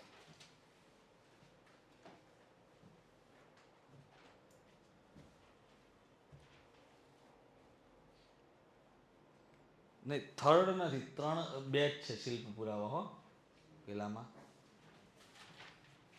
મેં પેલામાં તમને 3 લખાવ્યા હતા, 2. સાહિત્યિક પુરાવા 3 આવે, શિલ્પ પુરાવા ખાલી 2 આવશે. એક મોહેંજો-દડોની નર્તકીની મૂર્તિ અને બીજી આવે છે હડપ્પીય મૂર્તિ. પરંતુ ત્રીજી પણ એક છે, પણ એક્ઝેક્ટલી એકચ્યુઅલી એવું છે કે કોઈ 1-2 વિદ્વાનોએ કીધું છે જો સર્વાનું મત થશે તો પછી ત્રીજું થઈ જશે. અને એ છે લાલ પુરુષનું ધડ. એ સિંધુ સભ્યતામાંથી મળ્યું હતું. બટ એકચ્યુઅલમાં એને એવું કહે છે કે કઠપુતળી કળાનું સૂત્રધાર માનવામાં આવે છે શરૂઆતી. એટલે હજી સુધી ફૂલ્લી પ્રૂફડ નથી થયું. બાકી ત્રીજું કહી શકાય ખરું.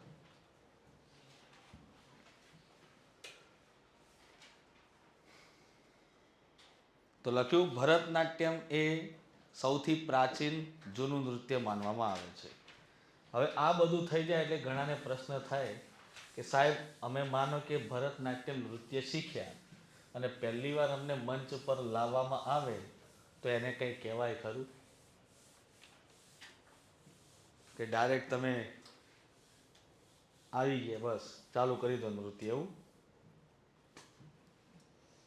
તો લખો, આનો પણ એક શબ્દ છે કે માનો કે જે શીખી ગયું હોય, બરાબર, ભરતનાટ્યમ નૃત્યની તાલીમ લીધી અને ગુરુ દ્વારા કહેવામાં આવે કે લે બેટા, આજે તને ફર્સ્ટ ટાઈમ હું તને આ મંચ ઉપર તને પ્રવેશ આપું છું, એટલે નૃત્ય કર, તો એને શું કહેવાય? તો એને કહેવાય છે અરંગેત્રમ.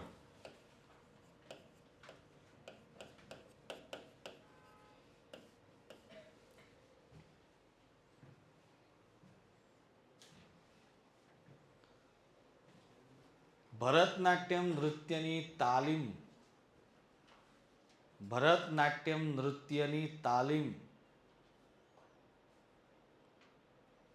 મેળવેલ નર્તક કે નર્તકીને, ભરતનાટ્યમ નૃત્યની તાલીમ મેળવેલ નર્તક કે નર્તકીને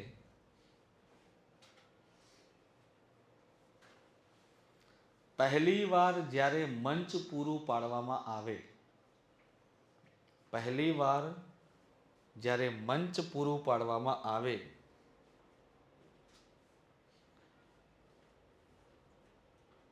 તેને અરંગેત્રમ કર્યું કહેવાય. તેને અરંગેત્રમ કર્યું કહેવાય. આમાં ઘણા લોકો શબ્દો આરંગેત્રમ આરંગેત્રમ, આરંગેત્રમ નથી, અરંગેત્રમ શબ્દ છે, કર્યું કહેવાય છે. આ સાથે હવે આપણે જઈએ છીએ કે આ નૃત્યમાં ઓમની મુદ્રા દર્શાવવા માટે, આ નૃત્યમાં 3 આંગળી વડે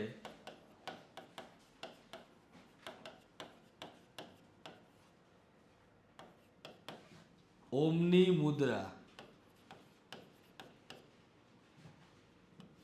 અથવા તો એક મિનિટમાં ઓમનું પ્રતીક દર્શાવવા માટે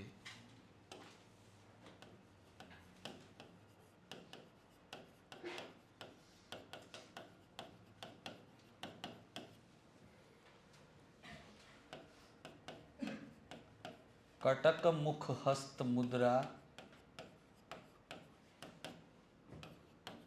રજૂ કરવામાં આવે છે. ઓડિસી નૃત્યમાં આવી મુદ્રા કરવામાં આવે છે. એ હું લખાવીશ એ વખતે.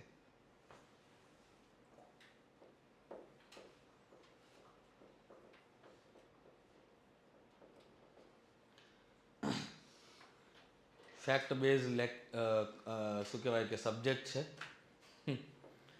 હિસ્ટ્રી જેટલી મજા પૂરી પાડે એવો સબ્જેક્ટ નથી આ. પણ એક શું છે કે લખવું જરૂરી છે. કદાચ હાથ બી દુખશે. અને મેં પહેલા જ લેક્ચરમાં તમને શરૂઆતમાં જ કીધું કે જે આર્ટ્સ સિવાયના જે વિદ્યાર્થીઓ છે એમને પ્રેક્ટિકલ ન હોવાને કારણે થોડુંક એવું પણ લાગશે. બટ જ્યારે અમુક ટૉપિકો એવા આવશે ત્યારે તમને એટલી બધી મજા પડશે કે તમે એમ થશે કે વાહ, હવે તો કલ્ચરને છોડવું જ નથી. અમુક પ્લસ પોઈન્ટ હોય, અમુક વીક પોઈન્ટ બી હોઈ શકે.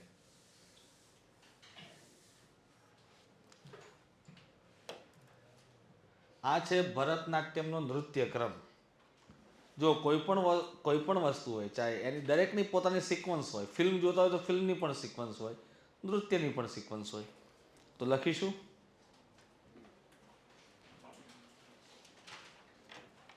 તો પહેલાં છે ને કોઈ પણ નૃત્ય હોય ને એનું આહ્વાન થાય. આહ્વાન મીન્સ આરંભ થાય. તો અહીંયા ભરતનાટ્યમ નૃત્યના ક્રમમાં નંબર 1 ઉપર છે અલારીપુ. અલારીપુ શબ્દનો અર્થ થાય છે ફૂલોનો શણગાર.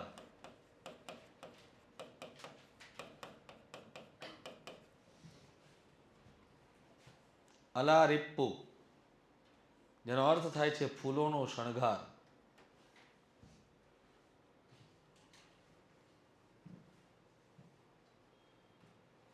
નટરાજની મૂર્તિ સામે, નટરાજની મૂર્તિ સામે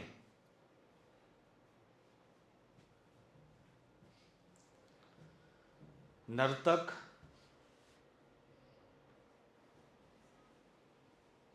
નૃત્ય કરવાની પરવાનગી એટલે કે રજા માંગે છે.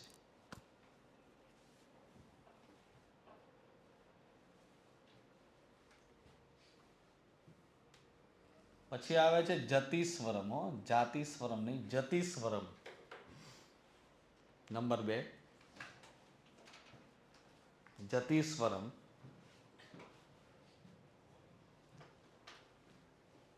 સામે લખો, કર્ણાટકી સંગીતના રાગ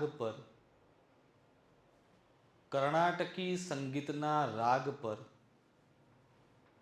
કરવામાં આવતું લઘુ નૃત્ય.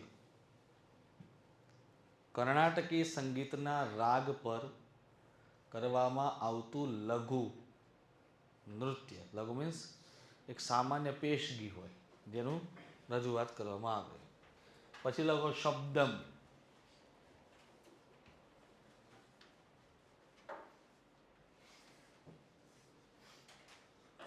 શબ્દોના માધ્યમથી રજૂ કરવામાં આવતું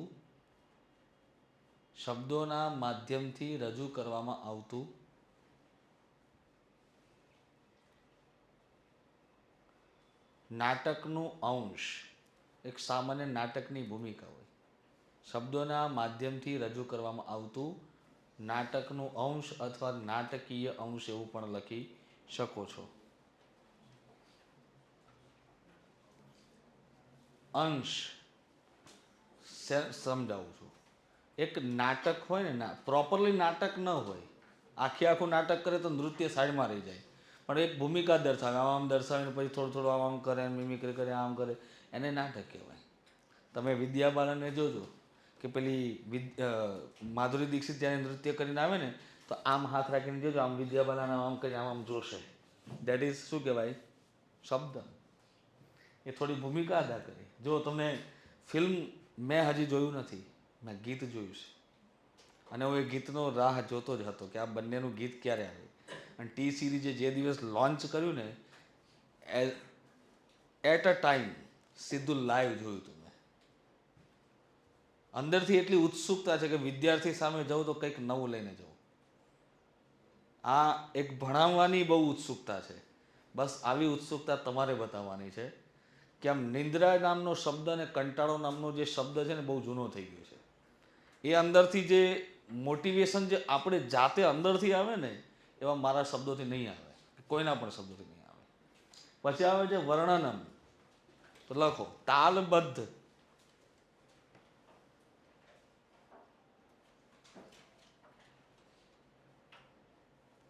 કૌશલ્ય દર્શાવવામાં આવે. તાલબદ્ધ કૌશલ્ય દર્શાવવામાં આવે. ટેલેન્ટ. આની અંદર વર્ણનમાં ગજબ રીતે તાલ વાગતા હોય, એ તાલ ઉપર જ્યારે નૃત્યકાર નૃત્ય કરતા હોય અને તાલ ગમે ત્યારે ચેન્જ થઈ જાય તો નૃત્યકાર પણ પોતાના ચેન્જ કરી નાખે. આખા બધા જે ભાવો છે એનું એક ટેલેન્ટ છે. આટલા વર્ષોથી તાલીમ લીધી તો શું છે તમારી પાસે ટેલેન્ટ? બતાવો. તમે મંચ ઉપર આવે છો. દરેક વ્યક્તિનું ટેલેન્ટ છે. જેમ તમારું ટેલેન્ટ ક્યારે અજમાવાય છે? ઇન્ટરવ્યૂ દરમિયાન, મેન્સ દરમિયાન. એ વખતે તમારું કૌશલ્ય રજૂ થાય. પ્રિલિમ્સ શું છે ખબર છે? એક સામાન્ય એક્ઝામ છે જેમાં દરેક વ્યક્તિને પ્રવેશ મળવાનો છે, પણ બાજી એ મારી જશે જે બાજીગર હશે. ચોથા નંબરમાં આવે છે પદમ.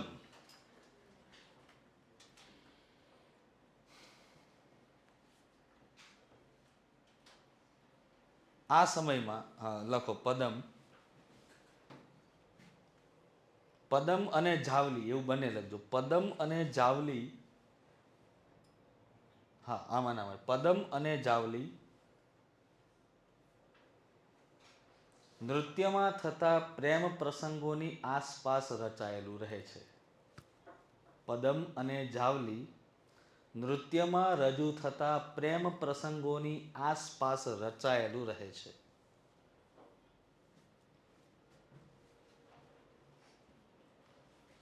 ફરીથી બોલું છું, પદમ અને જાવલી આ બંને આવી ગયા.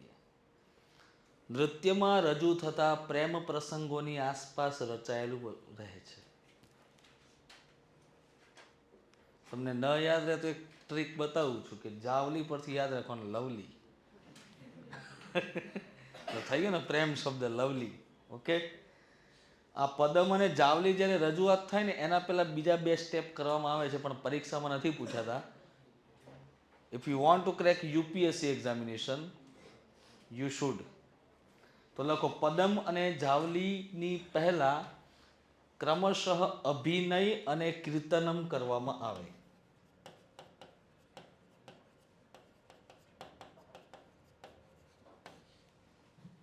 પદમ અને જાવલી રજૂ કરતા પહેલા કીર્તન અભિનય અને કીર્તનમ આવે છે. બસ આટલું. હવે આપણે બ્રેક લઈશું થોડી વારમાં, બસ તિલ્લાના પૂરું થઈ જાય એટલે.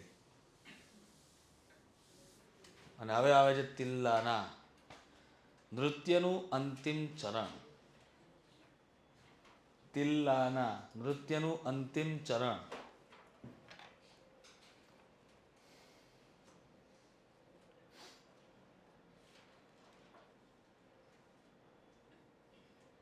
જેમાં સંગીતની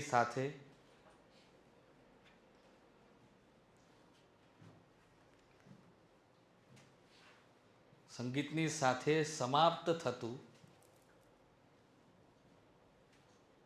સંગીતની સાથે સમાપ્ત થતું એક જીવંત નૃત્ય હોય છે.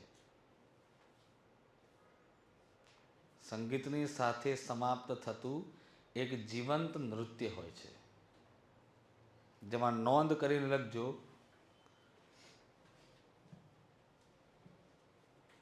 ભરતનાટ્યમ નૃત્યની તાલીમની શરૂઆત તિલ્લાનાથી જ થાય છે. ભરતનાટ્યમ નૃત્યની તાલીમની શરૂઆત તિલ્લાનાથી થાય છે.